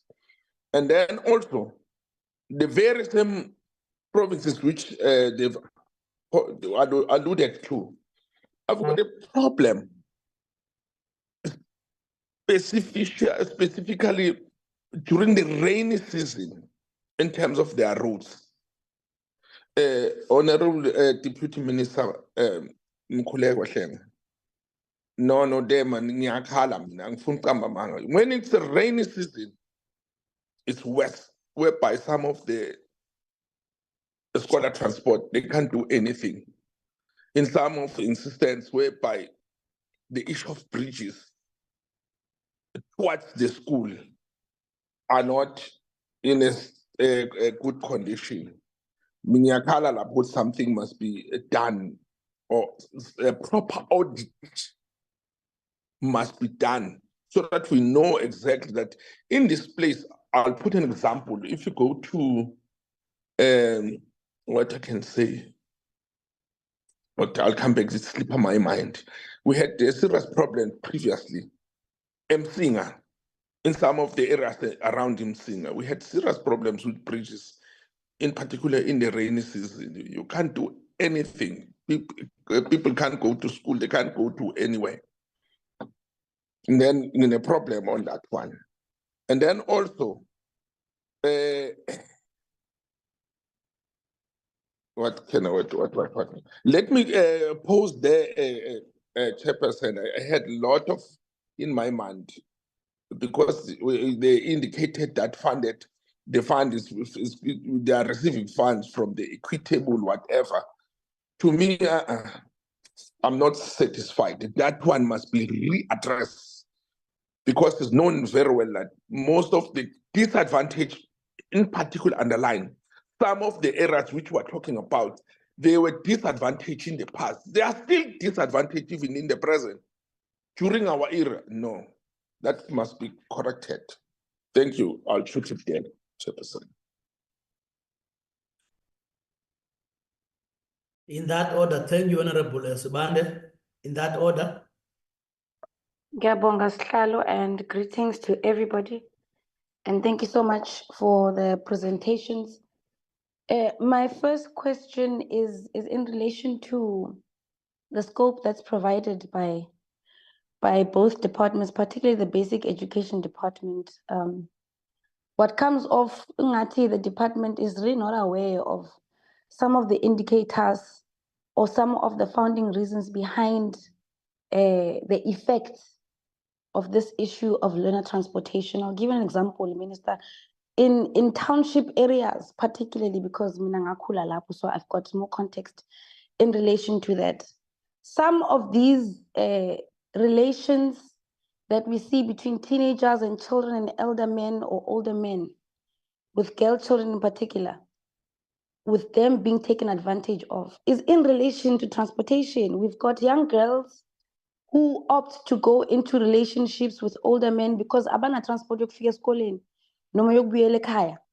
So there has to be much more investing by the department to see the implications of the issue of learner transport, what it has and what it does to young children, to our children's schools, and especially girl children who pay a very steep price of the issue of transport. And second to that, and I think the minister would know if the department invested itself with implementing the recommendations by the CGE in relation to the teenage and child pregnancies, by firstly ensuring that those cases are being investigated and criminal procedures are enacted automatically in liaison with the SAPS. And this is not done to date, right? And then secondly, we want to find out how many consultations the department has done so far with the SGPs, with teachers and parents, and in which areas that the department has taken up these consultations with the student bodies and stakeholders that are involved. And if it's not been done, how will the rollout of these interactions be guided? I think it's important, if you're going to say it in a presentation that that's the direction you're going to take, then you must give us a lined out plan of how you're going to go about this so we can engage on that as well and advise the department on what would be the best way forward. And then number 3, Minister, I want to ask in relation to these consultations, Uguti, how do you plan to have the attendance of parents in these consultations, noting that there's already a transportation issues of learners that is the case currently? That means that will be the same case, even in relation to these consultations that the department plans to have with relevant stakeholders. So please outline for us how you plan to have the attendance of parents on these consultations. And then 14, how does the department monitor private transportation, noting that the department has shortcomings on providing for learners who need it? And we are asking this, Chairperson, because of the issue of overloading of transport, of private transportation, that is the case. And it's a very serious issue, more so in primary schools, which is also a safety hazard. And there is no regulation method that's implemented at ground level by both departments in relation to private transportation. And in the same breath, we also want to find out what, in relation to pricing of private transportation, if there are regulation standards by the department, and if there isn't, please, Deputy Minister, it's unfortunate that the Minister is not in the meeting, Chairperson, according to what the attendance I'm seeing on the meeting. Please do consider that. Abazali bayakhala ngama pricing wama transport, and because it's in relation to these departments, because it's in relation to children accessing education, it's something that we cannot leave on the outskirts and not address as government. And then 40, you state that the fundamental issue is lack of schools, and the Department of Basic Education alluded to this. So now, in relation to that, what then is the plan with addressing that particular concern that you as a department raise? Also in liaison with the committee, I think it's been raised countless of times, even in debates, that there aren't enough schools. And to just allude to that, we need to build more schools is just not enough. We need to get the picture of what you mean and what you see and where these schools will be built and the feasibility studies, so that even us as a committee, if we see that this is the expectation, this is the need, we can then write a letter or request the chairperson to call in the Minister of Finance and to engage on the issue of financing model for the building of these new schools. It is not necessarily just on the shoulders of the department to ensure that some of the budgetary constraints are being addressed, or some of the budgetary cuts and all of those things are addressed by the department. It's also our responsibility as a committee to concern ourselves and involve ourselves in such issues. But there is no plan that we are working with from where we are sitting with the presentation that's given. And maybe that's beyond the scope of today's engagement, but it is primarily important to know what does the plan look like, especially with the rot of building schools in South Africa today, with extortionists with the issue of contractors that we've raised countless of times with the minister. I'm a project when our they don't get completed, they get abandoned, they get neglected. And also in that whole plan, what is the consideration for informal communities? Because most of the time in the planning and strategizing, these communities are being left out because they are not yet formalized. But communities, in those shacks, there's children. In those informal settlements, there's children who didn't place themselves in those conditions. And as a department, there should be a concerted effort to ensure that even whatever efforts, whatever interventions you make, that they also reach them as well. And to the transport department, you did raise a few numbers, but that's in relation to the previous years. But what is the feasibility study that has been done so far? And what is the expected need for implementing these interventions you speak about in relation to road and road safety and fixing of roads? Please give us a precise picture so we see if this is something that's happening in the coming 5 years, or if this is just another conversation that we are having that is vague, that is in the air, that will still be had in the coming years with no tangible targets that are being placed in motion. And lastly, Chairperson, through you, masibuza ama question ku minister, ama written questions. The minister doesn't respond. The Minister of Basic Education doesn't respond, and she cites that these are provincial functions, which is a first of its kind. It's never happened in the 6th administration. It's never happened.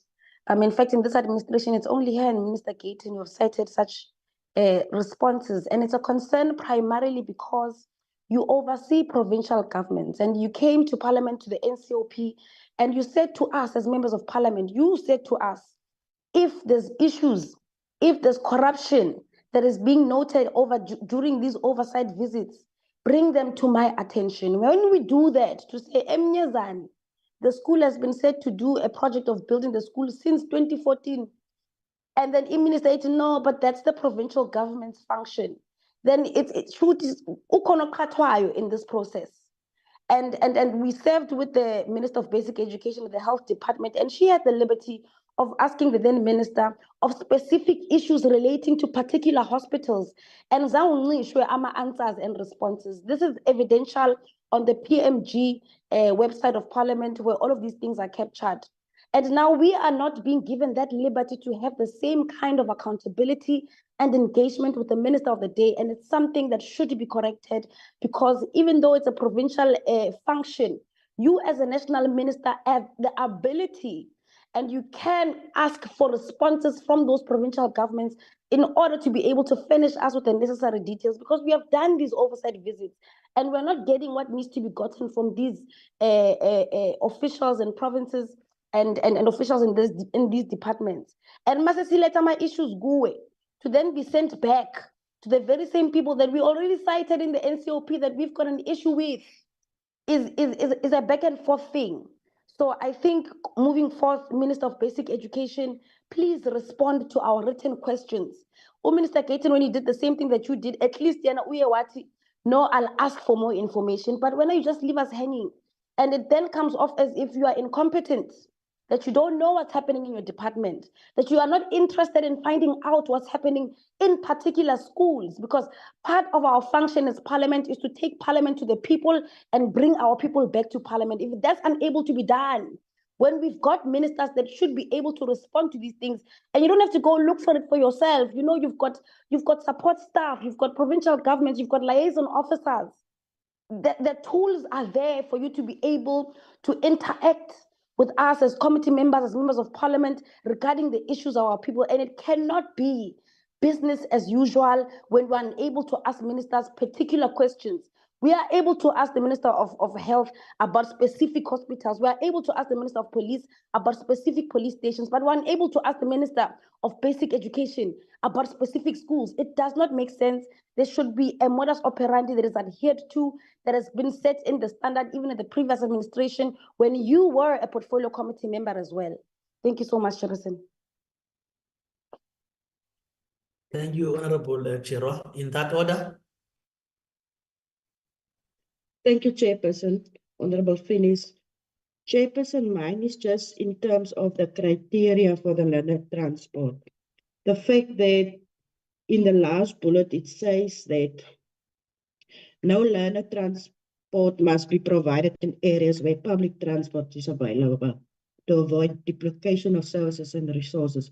According to me, Chairperson, if you make use of public transport, then that transport must be paid for. And what if our parents can afford this public transport? It means that our children will drop out of school. So according to the presentation, the department is busy reviewing this policy. So we must really look into this point that is saying that no transport if there is public transport available. Then the other one is in terms of, I'm very concerned of the KwaZulu-Natal needs and targets, because according to me, 60,000, the target of 60,000 is very low in terms of the overall needs in the province. And that the expenditure in the first quarter, Honorable Chair, it's already 50% at the moment for KwaZulu-Natal. And it means it's just, there is 3 quarters left. So does the department have a plan in place if the province is going to use all their money, maybe in the second quarter? Thank you very much, Chair. Thank you, Honorable Phyllis. In that order. Thank you, Honorable Chair. Just a few quick questions. Firstly, within the presentation we received, there was a delegation of powers to the provinces, but to some provinces, the scholar transport went to the department, the Provincial Department of Education, and in some provinces it went to the Provincial Department of Transport. Could we find out why those delegations were made? What was the rationale behind that? And also how then, will we monitor either one of the two from a national perspective from this select committee? Then it has been mentioned quite a few times, but are the service providers monitored? Is there oversight? There are unfortunately very many reports of drivers as well as cars being unsafe in a variety of manners. And part of that, are we ensuring that the drivers are trained, especially when we're looking at ECD and special needs? Are we also vetting the drivers to ensure that they are able to be to work around children? And then there was a challenge with regards to a sort of unification of requirements for transport service providers. I didn't, as with many of the challenges, hear a direct solution from either one of the departments. And then also just one last question about monitoring of the nearest school. Are we doing that successfully, and what are the mechanisms put in place to ensure that that happens, so that we don't have overflow in some schools with less and nobody in other schools? Thank you very much. Very much, Honorable du Plessis. In that order. Chairperson and honorable members, good afternoon again. It's Nonkonyana. I must thank the Deputy Minister and his team for the presentation, and actually support what our colleagues have stated in appreciation of the report. It's one minor thing, Chair. It may be somewhat not sufficiently relevant, because I think I missed the portion of the Minister of Basic Education around this scholar transport issue. And my question is, I know in the Eastern Cape, there's issue of scholar transport, particularly by taxi associations, had a factor in the taxi violence that actually had happened in that province in the last 2 years. My question, therefore, is whether the department is aware of that and has taken steps in dealing with that issue, because it was also sort of a hot issue in that province. And the Premier did set up a committee, and the King also set up his committee, and both committees met. And fortunately, part of the joint committee with recommendation and findings around that. I'm merely raising it, Chair, and I don't insist that there must be answer now, perhaps DM. And if next time, if there are no facts in their disposal now, they may be brief us later on about the issue of scholarship transport insofar as it pertains to the provision of this service by taxi people. I know that there has been some tension between the taxi association itself as also the taxi industry as well as the bus industry. I know if they can actually brief us later on, not even today, but I just want to raise it. If they have got, I would appreciate an update in that regard. Thank you, Chair. Thank you very much, Honorable Nongonyana. In that order, Honorable members. There are no further hands, Chair. Okay. Hello. Chair, it's me. I thought that you will direct us. Maybe thanks very much, Chairperson, and greetings to you and honorable members. Chair, let me first and foremost join other members by welcoming the presentation from Department of Basic Education and also from the Deputy Minister of Transport, and also to welcome the initiation from both the Department of Basic Education and Transport, in particular with regard to the issue of scholar transport.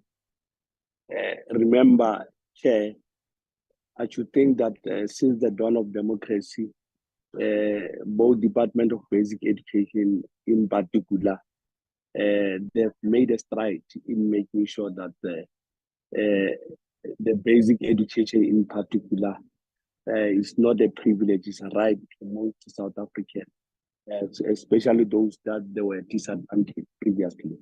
Maybe, Chair, maybe just to go straight to the issues that I want to raise, Chair. Number one, the issue of scholar transport, which I also welcome, as I've indicated.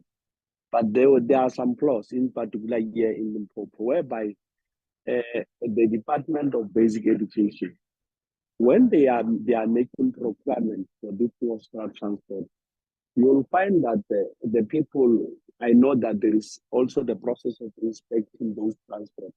Because the worrying factor, Chair, if you can see the transport that the department they are using to ferry our kids, really is shocking. But the problem is not the same transport that they presented during the inspection. The major problem here, I want to check with the department that what mechanism are they using to monitor the same transport, the same scholar transport that they are using? Because really, Chair, if you can see, in particular here in Limpopo where we are, where you'll find that if at some point there are accidents whereby the scholar transport was involved, even though, yes, I heard the Deputy Minister was indicating that it's not always the case that the fault is with the driver of the scholar transport, because accident sometimes is a two-way. But the condition of the transport that they are using, really, we need to find a way. Maybe they can tell us as how are they monitoring that. But the second issue, Chair, on the issue of the backlog, remember, 2 weeks ago we were in Gauteng. We received the presentation about the backlog of the scholar transport. I know it's not only in Gauteng, almost everywhere in the provinces. But now, what is the plan? If there is a backlog, we need to come up with a plan. Because remember, Chair and honorable members, as members of this select committee, we must also be able to differentiate between who qualifies for the issue of scholar transport, because not everyone is qualified. I heard Honorable Chira was on spot on when we are saying that even the private transport that they are transporting our learners to other schools, or we call it the school of our choice, because you'll find that at some point, Chair, around where I'm staying, there is a public school, which I decided to take my kids to another school.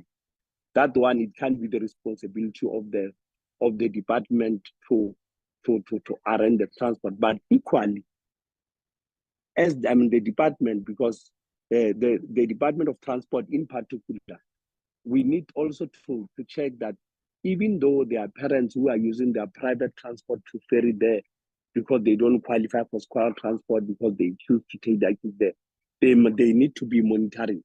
But my question, Chair, is the issue of addressing the issue of backlog, that if indeed there are learners who are indeed in need of scholar transport, Chairperson, what is it that we are doing as the department, in particular the Department of Basic Education? Because remember, the Department of Transport, they only come to deal with the issue of transport, but the Department of Basic Education in this regard is we call it a user department, the department that hold all the responsibility, even though they are not the one that are providing some transport. What plan are we doing? Because other members, they were more than correct to say, if learners, they are supposed to go to point B to access school, being in need of accessing that school, we don't have scholar transport. In essence, we are denying those learners access for basic education. So we just need only that plan, but not making disclaimer of everything they've made with the tribe. But also, as the committee chair, because as a portfolio committee, we are also responsible. Maybe we need, if maybe they run out of ideas, or they don't know what to do, we need to assist so that at the end of our term, Chair, we mustn't only come and ask. Because remember, we at this point in time, we ask the department, because this department, they are representing us. It won't be right if also ourselves, we go and ask the public, because the public need answer from us in particular. They don't want us to ask them. So I should think that up to so far, Chair, I've noted they are tried, but those are the only key issues that I wanted them to take us through, if there is any response for now. But if not, Chair, we'll note them as I've been noted them, so that in the next meeting, or we need at some point to have a special meeting with them, whereby we'll deal with those issues that we have asked, so that together, because the department is representing us, if they come up with a proposal, so that it's not the day where we'll always ask, it will be the day where we'll always come up with some ideas as what is it that we can do as the government to improve education of our learners in the country. Thanks, Chairperson. Those are the points that I wanted to make in this debate. Thank you. Thank you very much, Honorable Mokoena. We nearly closed the door before you enter. However, with your vigilance, you've managed to chip in before we do that. I will allow now some responses, and Honorable Minister, you can just lead us as you may deeply due to your other activities. And then if there are any other issues that are left behind, then the DG in the department will take them on, as we agreed that some of the responses will be made in writing. Honorable Minister, you can come in. Thank you very much, Chairperson.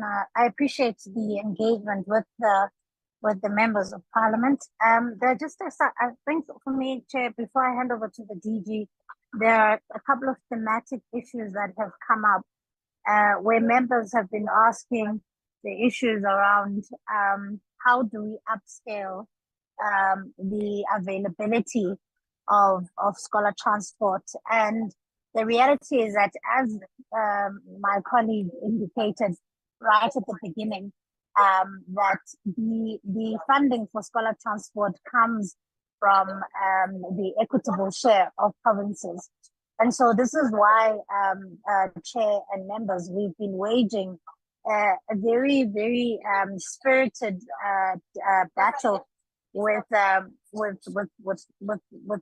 Treasury to try and get further funding for education departments, because we understand once they have budgetary constraints, then these are the things that tend to essentially fall by the wayside, where not enough learners are able to get access to scholar transport, even though they are deserving.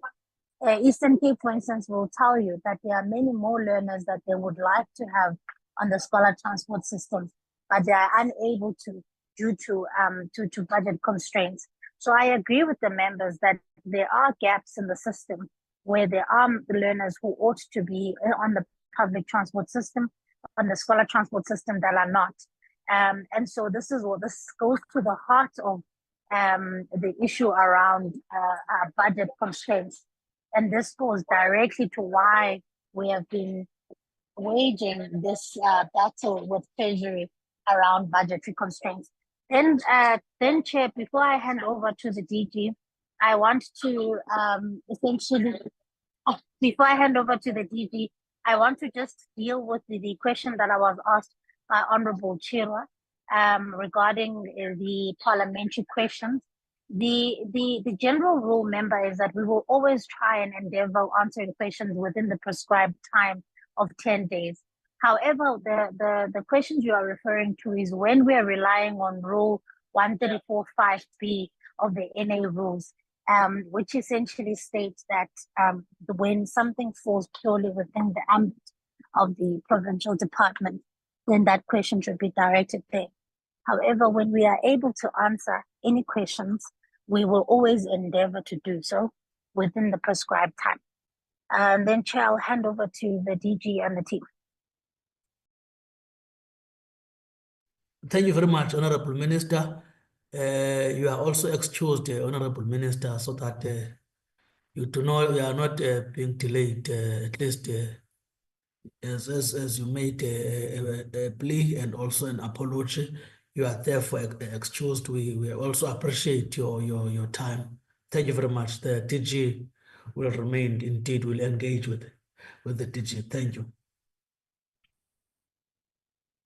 Thank you, Honorable Chair and Honorable members, Honorable Minister and Deputy Minister, colleagues from both DBE and the Department of Transport, and colleagues from the Select Committee.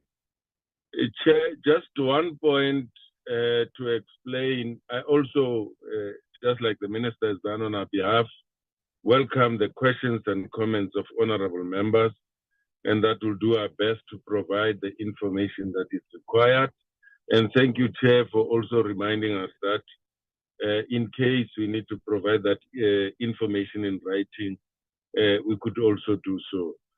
The issue of equitable share, at some point, Mr. Mafuku would have indicated that in the presentation that we're in favor of getting a conditional grant for learner transport. Provinces are against that for obvious reasons, because if it comes through conditional grants and not equitable share, then it takes away the leverage or the liberty of provincial executive councils to decide on what amount goes towards learner transport. But if it comes as a conditional grant, it's nationally determined, and it's got, according to the DORA, it's got to be used as appropriated and as prescribed in terms of the grant framework.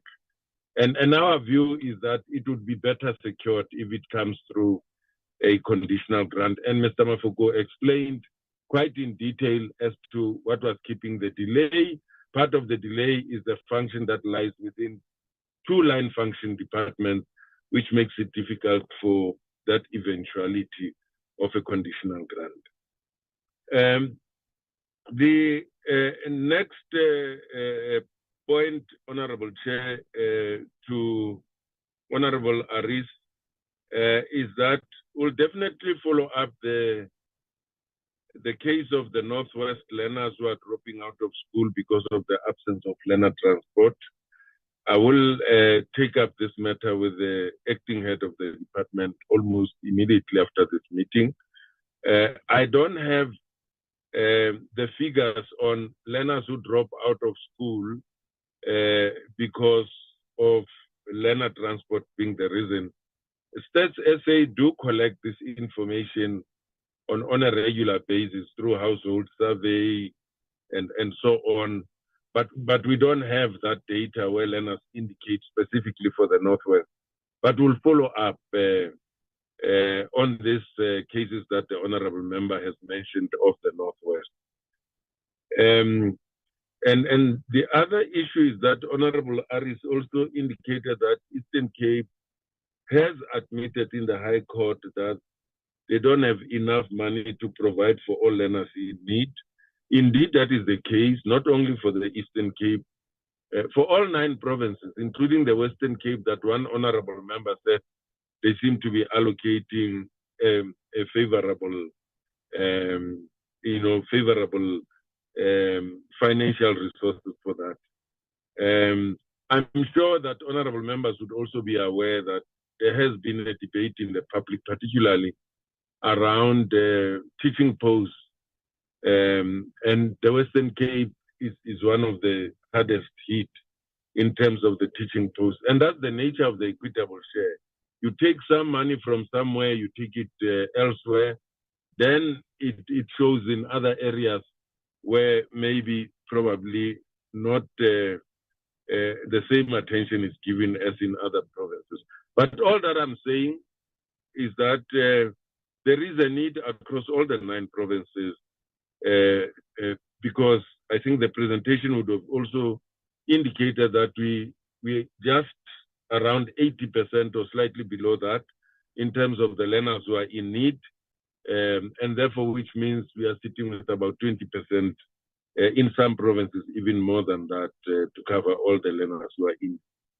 But let me also hasten to cover the point raised by Honorable Mukwele, who was spot on. There are instances that we are still providing for choices than needs. And the scenario painted by Honorable Mukwele is a textbook example where I decide that I move my children from this school, which is closest home, and I take them elsewhere. Then I depend on learner transport paid for by the state to fare my learners from a school of convenience to a school of choice. And that's where the inefficiencies happen, which Mr. Mafuku also referred to.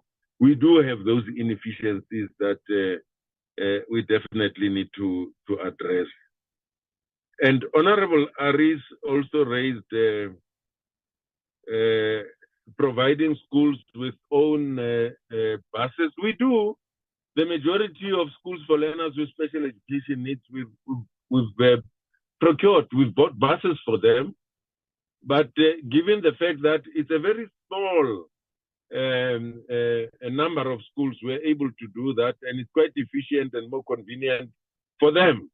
But we still need public transport and definitely other forms of transport. That would only be to supplement to a certain extent. We do, and I think data can be provided in that respect to show how many schools are using their own buses, which are procured for by the department through the Department of Transport and making those buses available. And you are right, it would be a safer way and much more controlled in terms of institutions and the line function department to be able to control and manage even better than others. But we are unable, we don't have money to do that for all schools. If we had money, that could probably be the ideal way, which would even create employment. And I think you're spot on to say insourcing would be the best way to help to deal with issues of unemployment as well. 5 kilometers vis-a-vis learners who go through bushes and rivers, that's the difficult decision that has to be taken by accounting officers. At times, they would even cover learners less than 5 kilometers in the interest of safety of learners and so on. And that's the reality of the landscape of our country, especially in the deep rural areas and so on. So in such instances, you are able to relax the notion of 5 kilometers and then consider safety of learners, which becomes more paramount in that instance. KZN, 31% of learners doesn't seem to be real, and I'm sure we could go back and verify some of this, but we always engage with them, and I'm sure Mr. Mafuku can see something in that. Transport for ECD is another new area of need, particularly not for grade R, because grade R has always been in our schools, but the new responsibility of 0 to 4-year-old would probably be a new area of need in terms of providing transport. For now, we rely on parents to provide for this, but it will definitely be another area of need now that we have taken this responsibility from social development.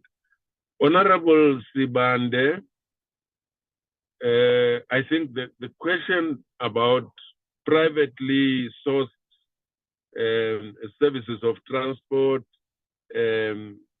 what measures are in place to deal with this, it would probably be most appropriately responded to by DM, the Honorable DM and colleagues from Transport. The allocation of learner transport in the Western Cape, I've said, even though it might appear to be better, they also need more than what they are getting at the moment. Proper audit on road conditions across the country, conditions of bridges and so on, that would also be appropriately responded to by DM and colleagues from Transport.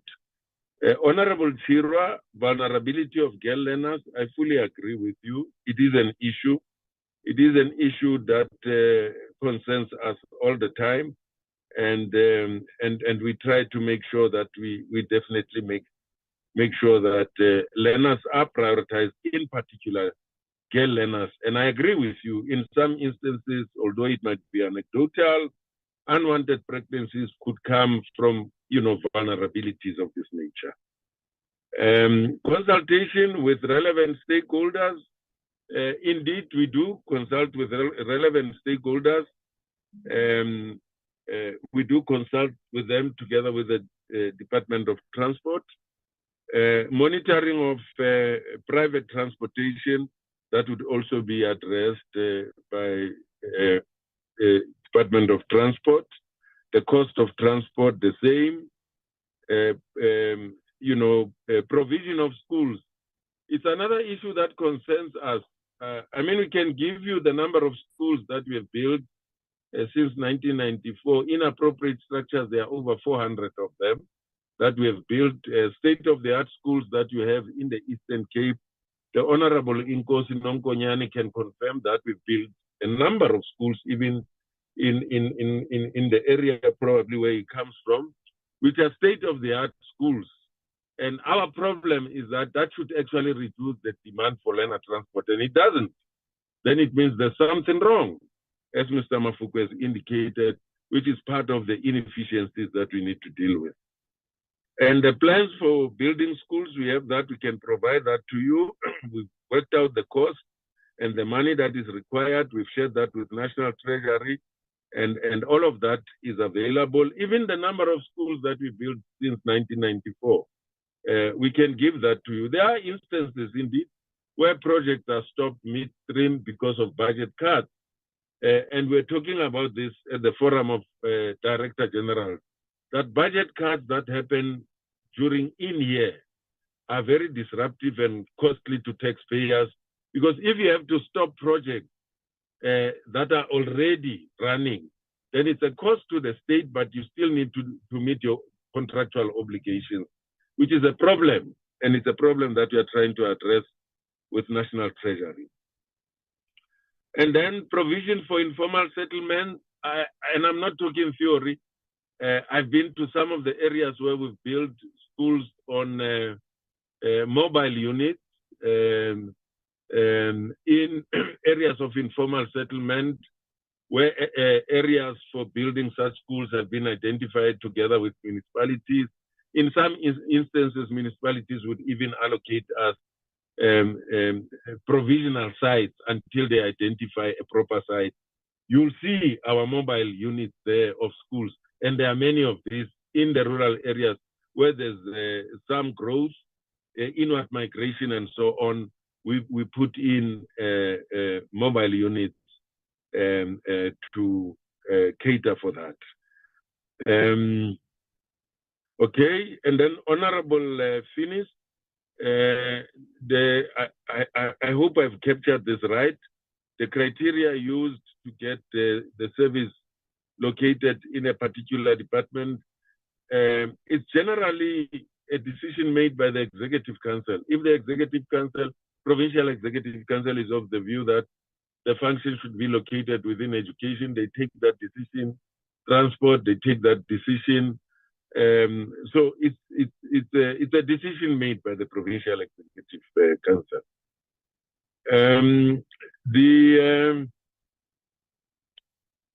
Let me see, and I think if I've not covered all your questions, Honorable Finis, I'm sure Mr. Mafuku will help me.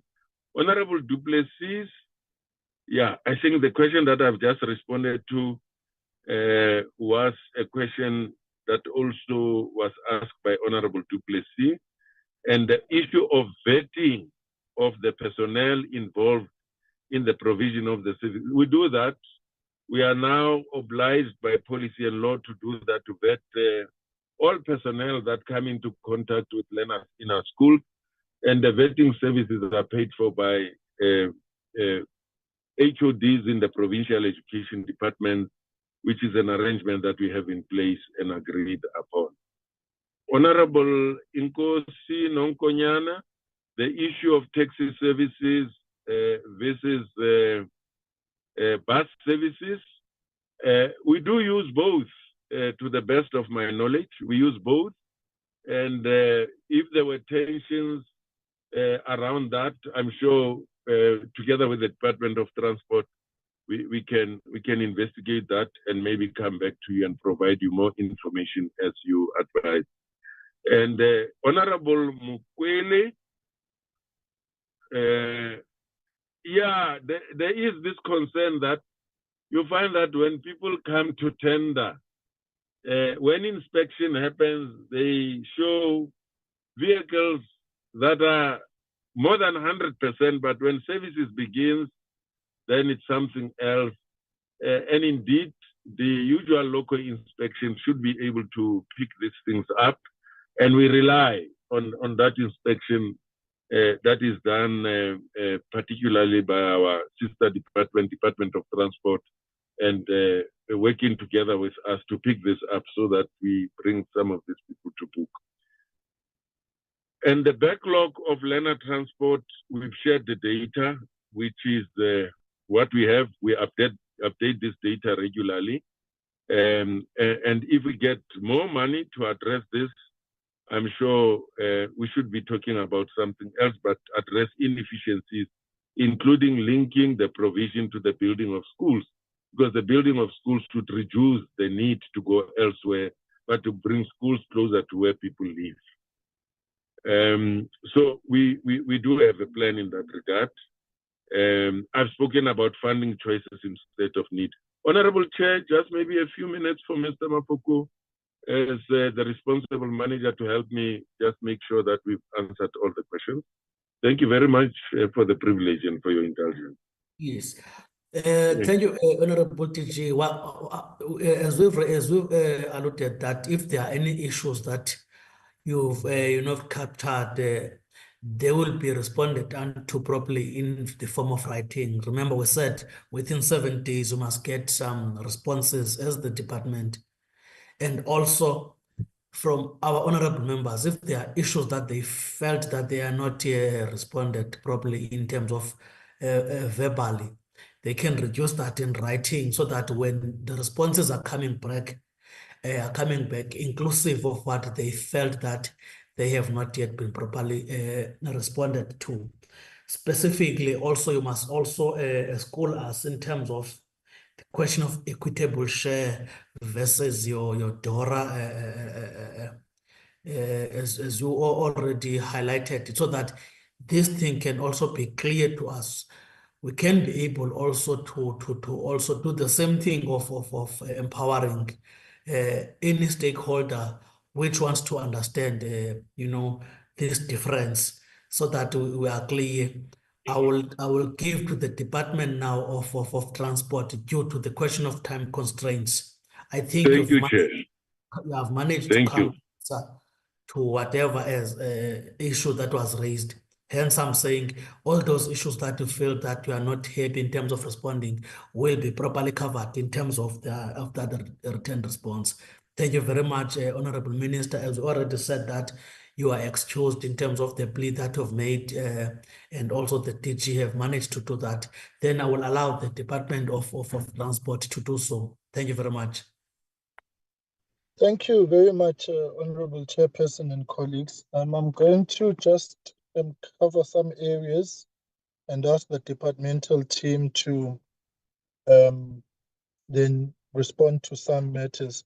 Chairperson, not out of disrespect for the ruling that you made, but I think the broader issue we need to also deal with constructively in the cause of oversight and accountability generally, and parliamentary accountability specifically, is that we have got a responsibility to be all fair and present to the issues and the policy directives and trajectory and direction which the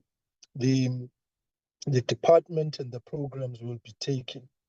And so it will happen, Chair, that from time to time, we are going to be in the space of presenting to yourselves and answering to yourselves.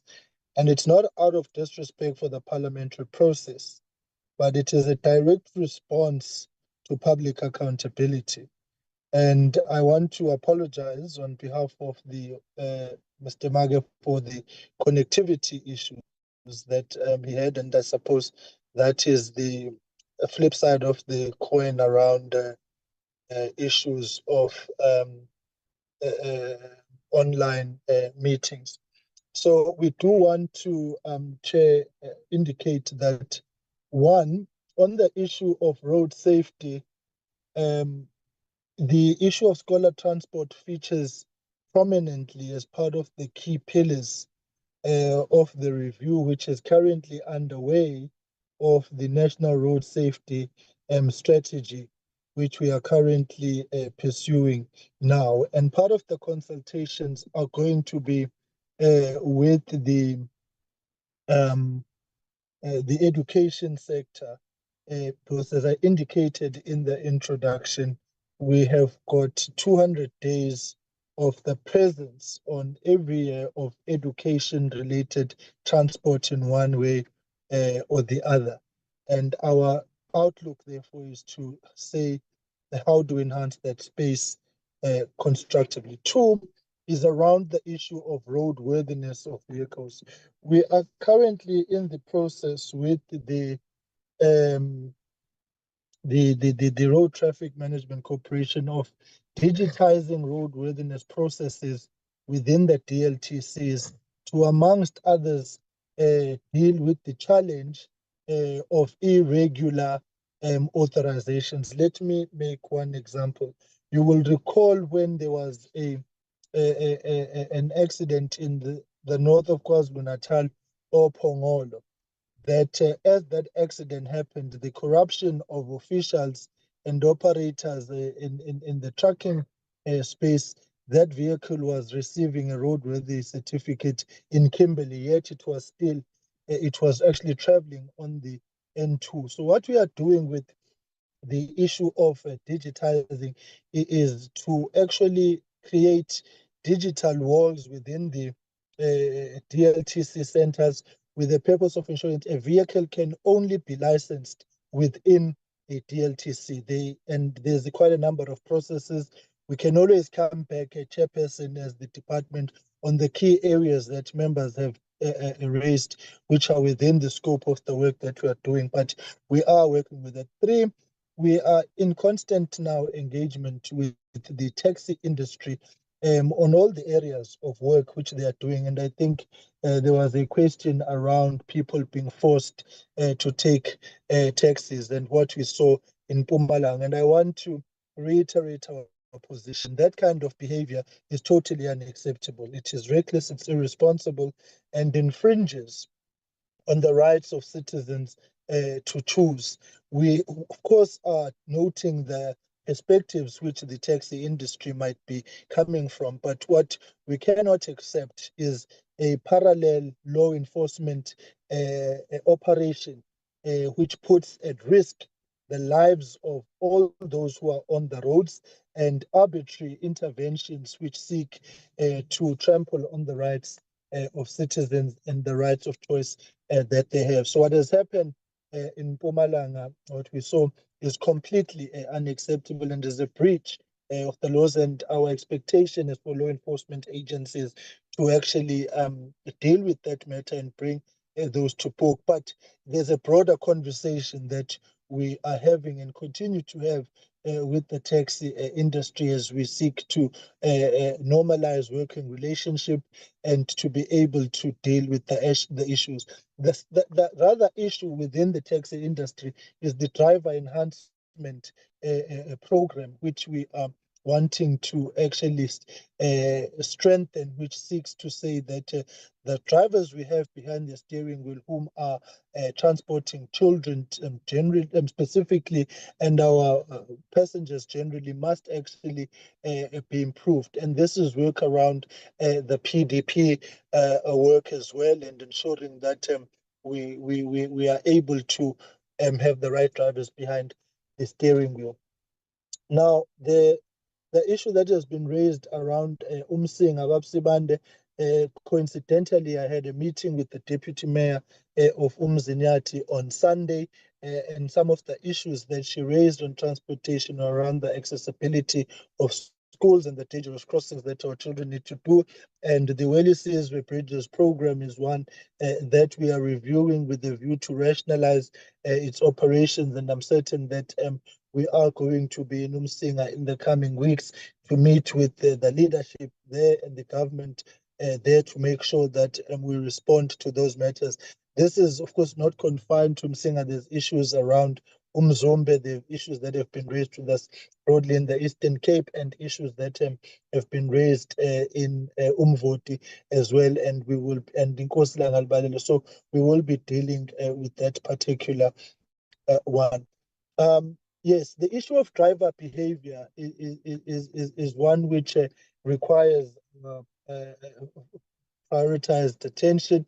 And again, as we now move towards ensuring consequence management, we are focusing on ensuring that those whom are driving recklessly and irresponsibly are taken to task. Maybe, Chair, the other dimension to add is to say that if we reduce road fatalities in our country, which are taking 12,000 lives every year and costing us over 160 billion rands to the economy, is that this is a broader responsibility for all of us, particularly to save children's lives. Then there's an issue around road infrastructure. That I think was the Honorable Chair, and to say that no, this is not a conversation for the sake of conversation.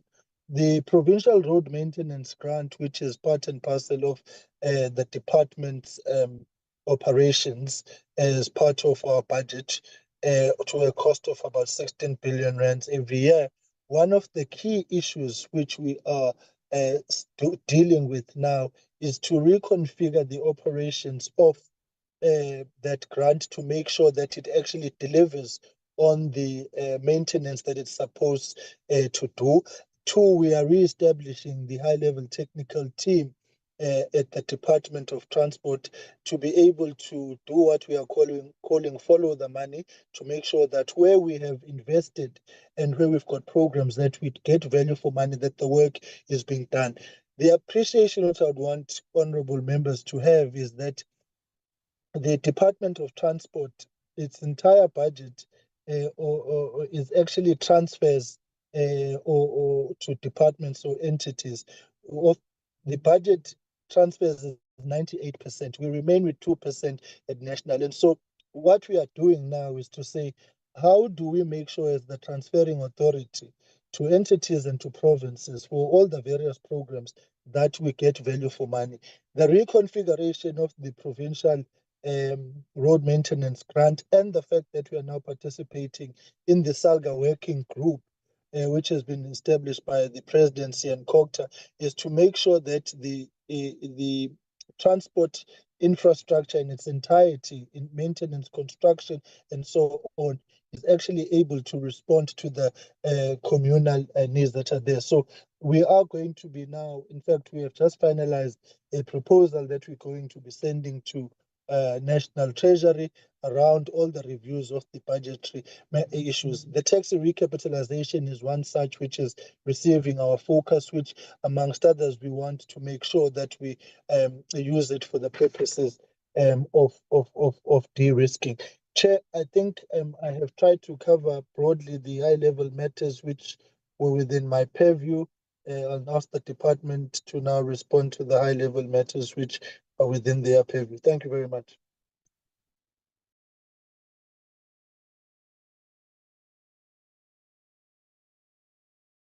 Thank you very much, Honorable Chair. I'll just cover maybe a few issues that I think they are standing. One issue that was raised by the Honorable in relation to the issues of the policy. I think it's Honorable Venus in relation to the policy around where if there's public transport and can't provide for scholars in those particular circumstances. Yes, I think you are right, Honorable Member. Is an area that we will be looking to review so that the policy does not exclude learners for the sake of affordability in that particular regard. That is a matter that we have already taken into account in the current policy review of scholar transport.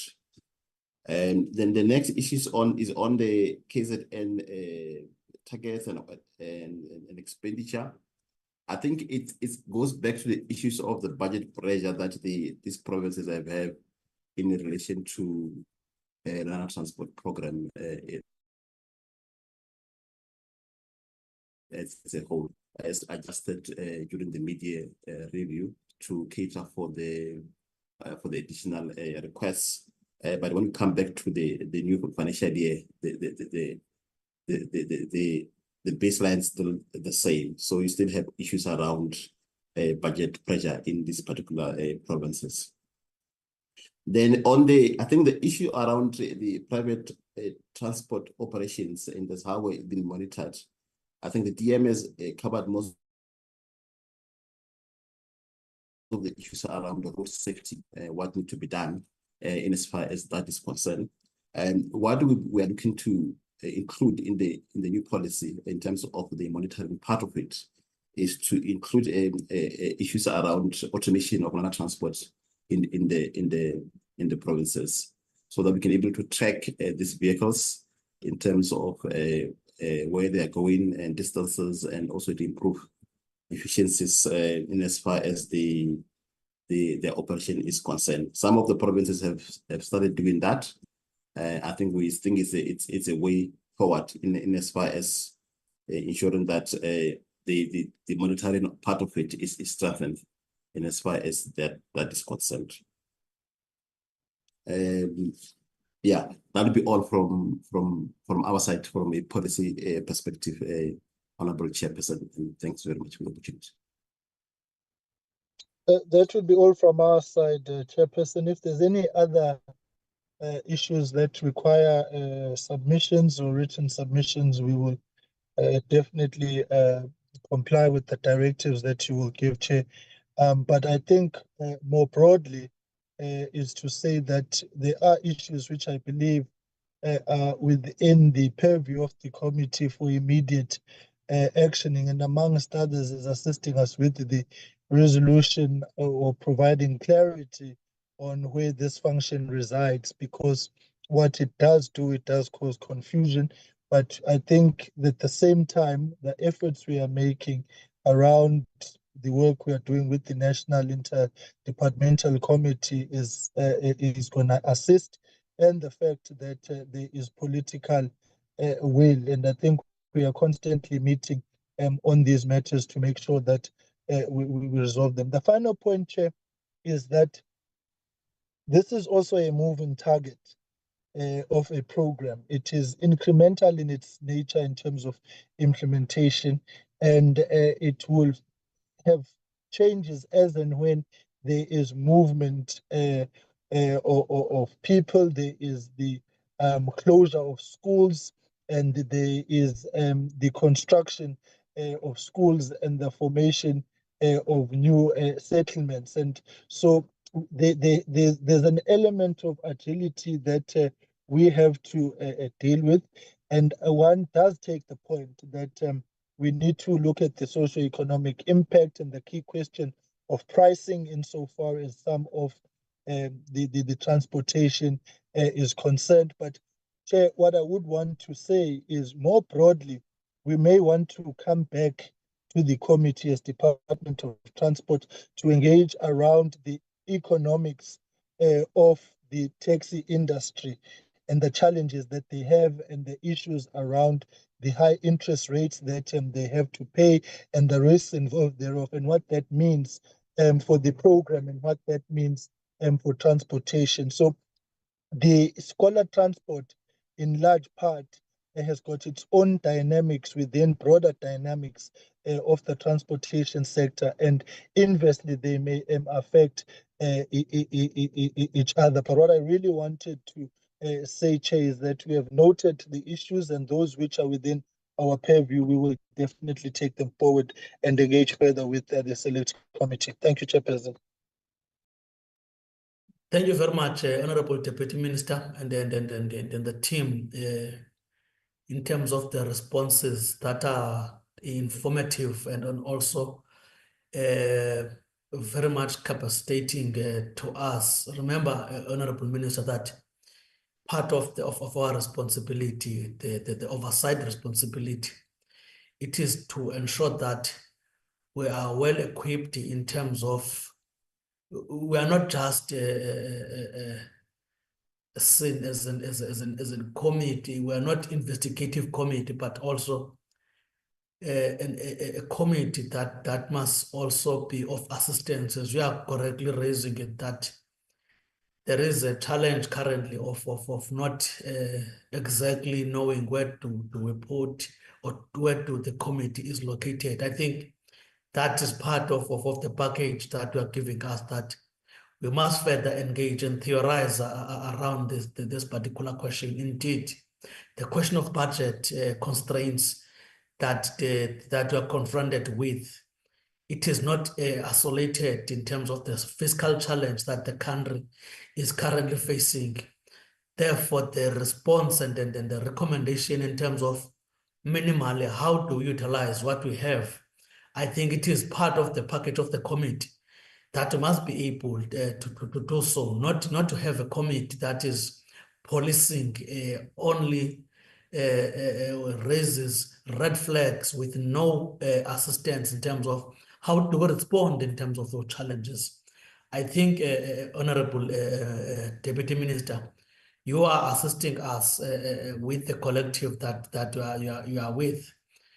The question of radius, how do we become flexible where the principle is in place? I think that one also was properly responded to, where the question of conditions of road and then also how our kids, our learners are being confronted with some of the challenges, even though they are falling within a particular radius. I think it was also responded to. So I think in the responses themselves, written responses are going to assist us to further engage, and also as we are alluding that, how do we assist the department in terms of those responses to be programmatized, you see. So I think the responses that you've given us will enable us to deal with those, and also our further engagement with outside stakeholders will be of assistance also, you know, when we have these direct responses, because some of them, you know, we have a different understanding, but now at least as the select committee with our colleagues on the NA will be able also to consolidate so that we have one perspective, you know, as the department, both your transport department and then also the Department of Education. By those few words, Honorable Deputy Minister, we appreciate, and then also we thank your leadership and the department in those responses. However, we are saying within the 7 days we must get those responses, written responses, so that if there is anything that have been left out or that has not been properly responded to, so that when we are meeting again, we do not lament in terms of what we've raised, but we are looking in terms of further progress than to consistently, you know, roam around the cycles.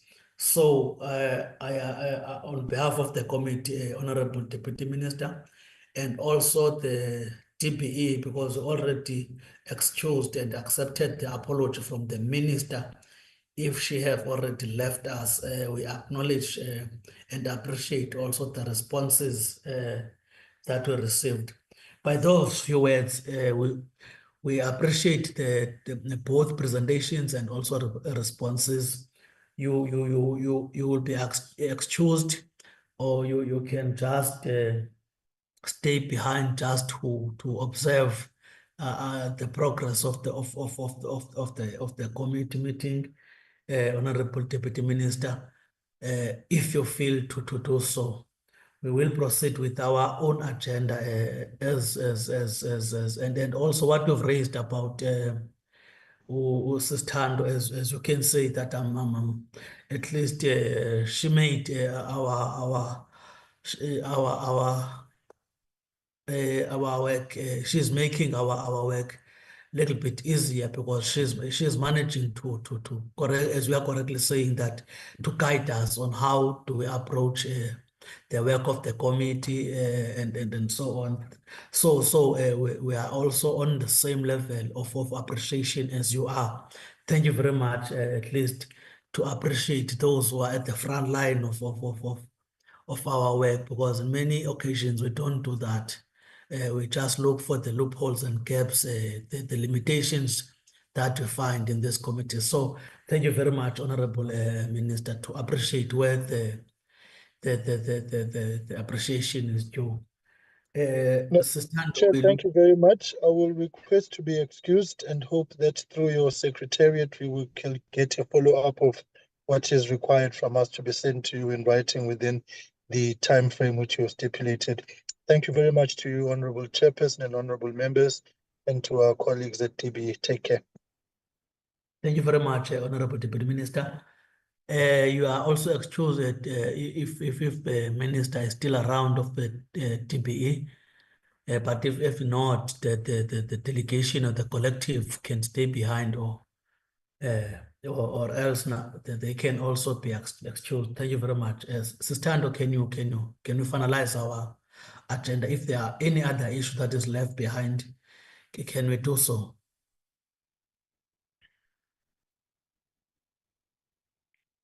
In the form of your agenda. Thank you very much. Thank you, Chair. What is left on the agenda now is the consideration and adoption of the oversight report. Chair, I distributed the draft report to the members last week, and I requested that they submit their inputs to myself by no later than 5 o'clock on Monday the 4th, which was yesterday. But I've since received nothing from the honorable members. I'm going to flight the report, Chair. Thank you very much. I think they are satisfied in terms of what has been put on the report, because that's what we've proposed, and if there are no submissions, I think everything was captured. So we appreciate that. I also seen the report. Can honorable members adopt the report?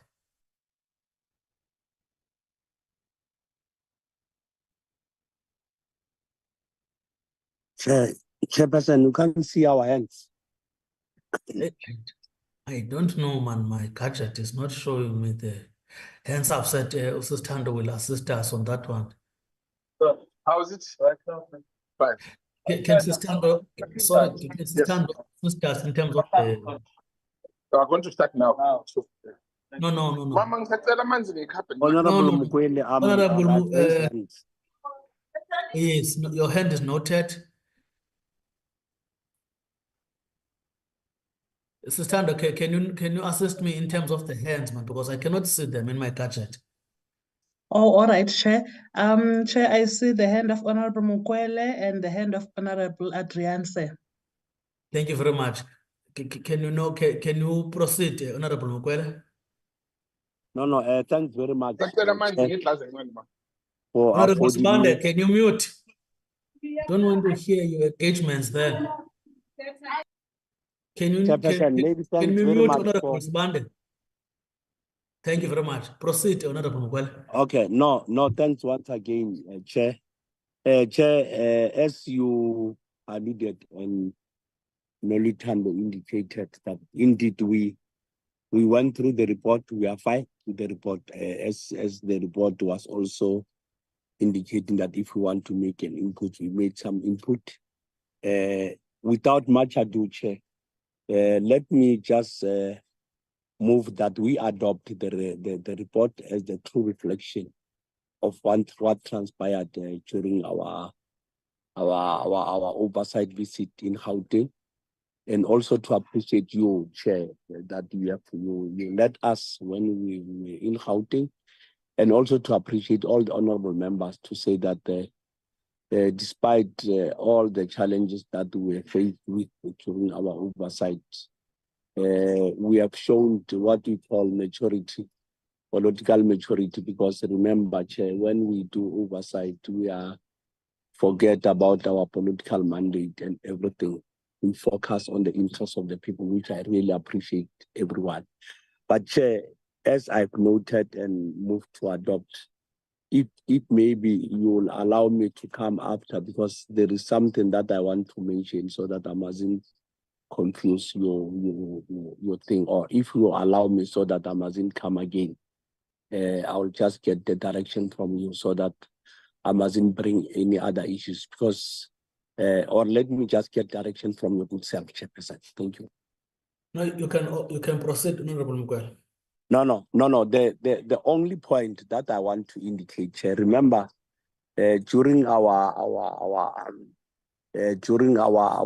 oversight visit in Gauteng, we requested some certain answers to happen within 7 days. Others we have given them 14 days. I'm not sure.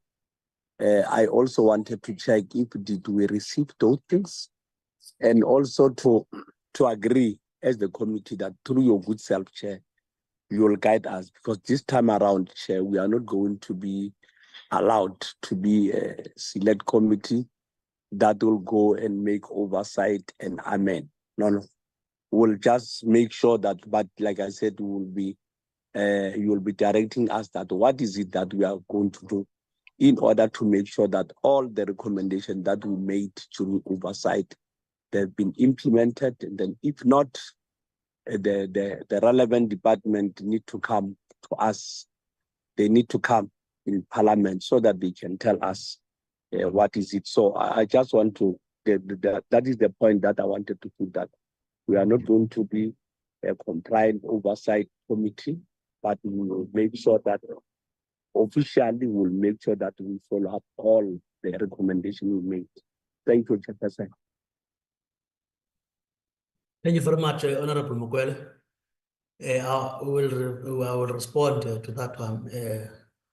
Can we get any second, Honorable Brett? Now, I was still on the Honorable Chairperson. It's my turn to speak. My hand was raised. Okay, you can proceed. Thank you. First of all, I want my name rectified. My surname is Adriaanse. And then secondly, I might have missed it, but I remember specifically requesting the plans of a particular school, and I want to concur with the previous speaker that we requested certain reports to come to us, including the plans of a school, and I haven't received any response on that as yet. So before we can adopt the report, we must know or make mention of whether the reports have been received or whether it's still outstanding. So thank you. That's my input from my side. And I want to concur with the speaker as well to say that when we go on oversight and when we in the select committee, no politics should be at play. Thank you. Can I check with you, Honorable Member, that did you make these submissions as requested when we received the reports to the office to the office of Small? Unfortunately, I was flying. I was in the air and I wasn't in time. So unfortunately, it's been quite hectic on my side. I apologize for that, but if we can just rectify it as such. Thank you. Okay, you do not have a problem now of adopting this report because the report is in front of us. It was duly sent to us for comments and everything that we wanted to do to all the members.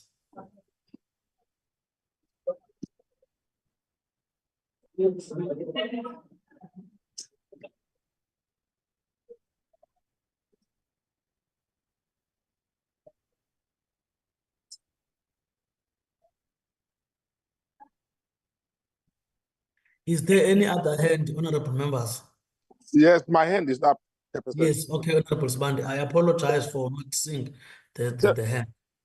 Chairperson, there is one thing which I wanted to request from my colleagues. First of all, the question in front of us is the adoption of the report. And also the issue of seconding. I've started by seconding the adoption of the report without any condition. But what I wanted to correct is this. I think we were given an opportunity to comment, to add or subtract. Up until yesterday, we never submitted anything, and now we started to open some of these things. The issue of supplementary, whatever which we have requested, yes, I agree, separately in this report. We mustn't combine the two, Chairperson, because the issue of the deadline was given to us. And we never said anything, we kept quiet. So I support the adoption of the report without any condition. Then other things will come separately. Thank you, Chairperson. Thank you very much, Honorable Sibande. Any other hand?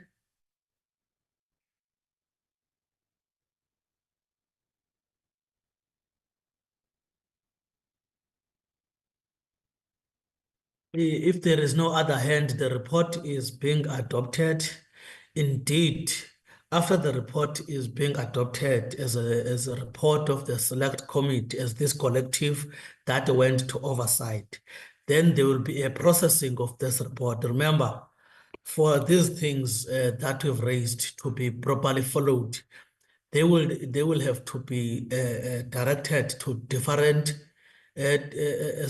departments that will need responses, and also any other issue. For instance, there was an issue of as correctly raised, or especially on the school, that we felt that is reflected on the report, that there must be a investigation, question of investigation, consequent management that was not highlighted. Question, all of those things are here on this report. Hence, I'm saying the report for me justifies us to adopt it, and thereafter we will follow and also report it up until to a level of calling relevant people to come and answer if those things are not being responded unto. It is not by the way, because by the way reports are not adopted. They just they are just there. So with us, we will be able now to follow them accordingly. So I wanted just to appreciate that the numbers. Is there any objection?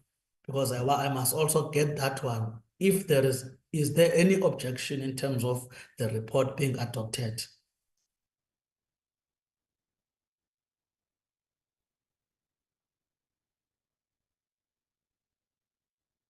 Honorable members, are you still there?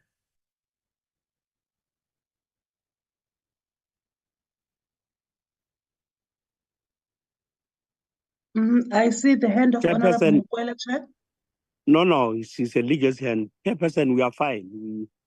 We don't sponsor objection. It is not there. It's not. No. That's a process, because I do not want tomorrow to have anyone who said no, I wanted to object, but I was closed out. This is going to be the report now, as I've alluded now, is our report, the ONCOP, and thereafter is going to be debated debated and adopted at an NCOP. That's the process that I want us to understand, so that no one, because I do not want anyone now when we go out as this collective to say, no, I was not given an opportunity to say that I'm objecting it. Hence, I'm saying, at least now, all of us, we're agreeing that this report is the report of the oversight. We are agreeing as this collective. So if there is no other hand, it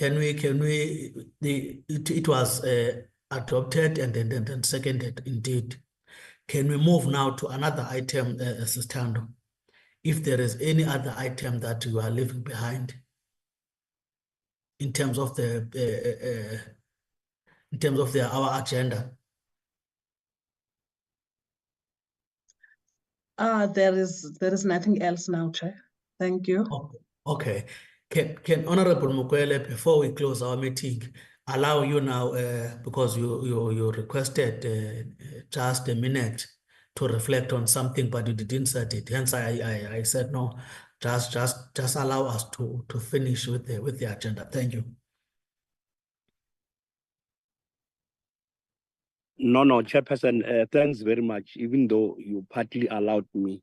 But also, let me just take the opportunity once again, Chair, to appreciate your good self as you are driving us to the right direction always, but also to appreciate all members of this committee, in particular with regard to the discipline we have shown during our oversight in Gauteng province, and also the dedication that throughout our oversight, I never see any one of you left in the room, any one of you doing something that shows that honorable members, you show maximum discipline throughout.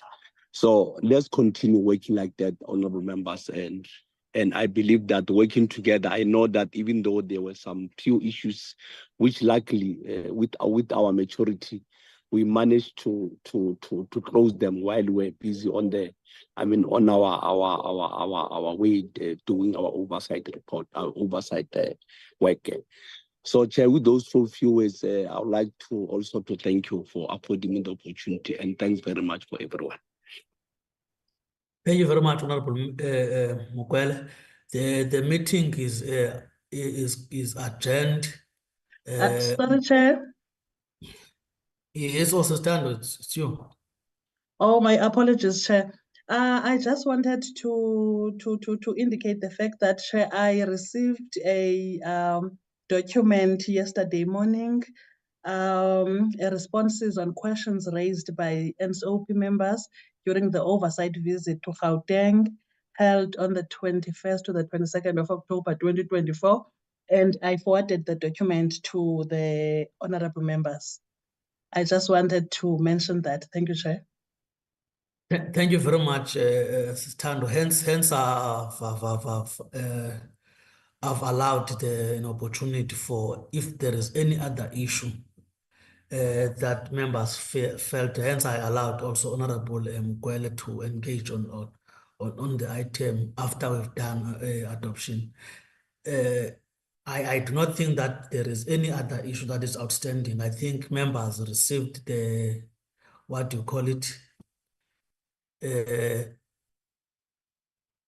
If there are any other issue that hence I'm saying the adoption of or it does not affect the adoption, and also the debate at the NCOP will not be affected by any other issue that is outstanding. It will be treated as a follow-up, as we are still waiting, because remember we said within a period of a month. Hence, I've also managed to differentiate these processes so that for the sake of progress, we are not being held. We know that some of the things are not going to come now, are not going to help our report, in abeyance. Hence, I've said we divided the process of responses within 7 days, and beyond 7 days, we know that there are those that are strategic that will take more time. Those who are still going to engage on those. The question of maps, the question of this consequent management, and in any other issue that we believe that is going to take some at least a long time in terms of responding. Thank you very much. If there is no other issues to stand, the meeting is adjourned in terms of our agenda. I'm online. Yeah, we are.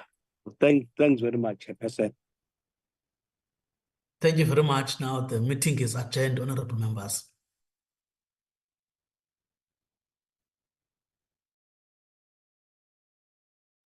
Thank you. Bye. Let's meet in the plenary.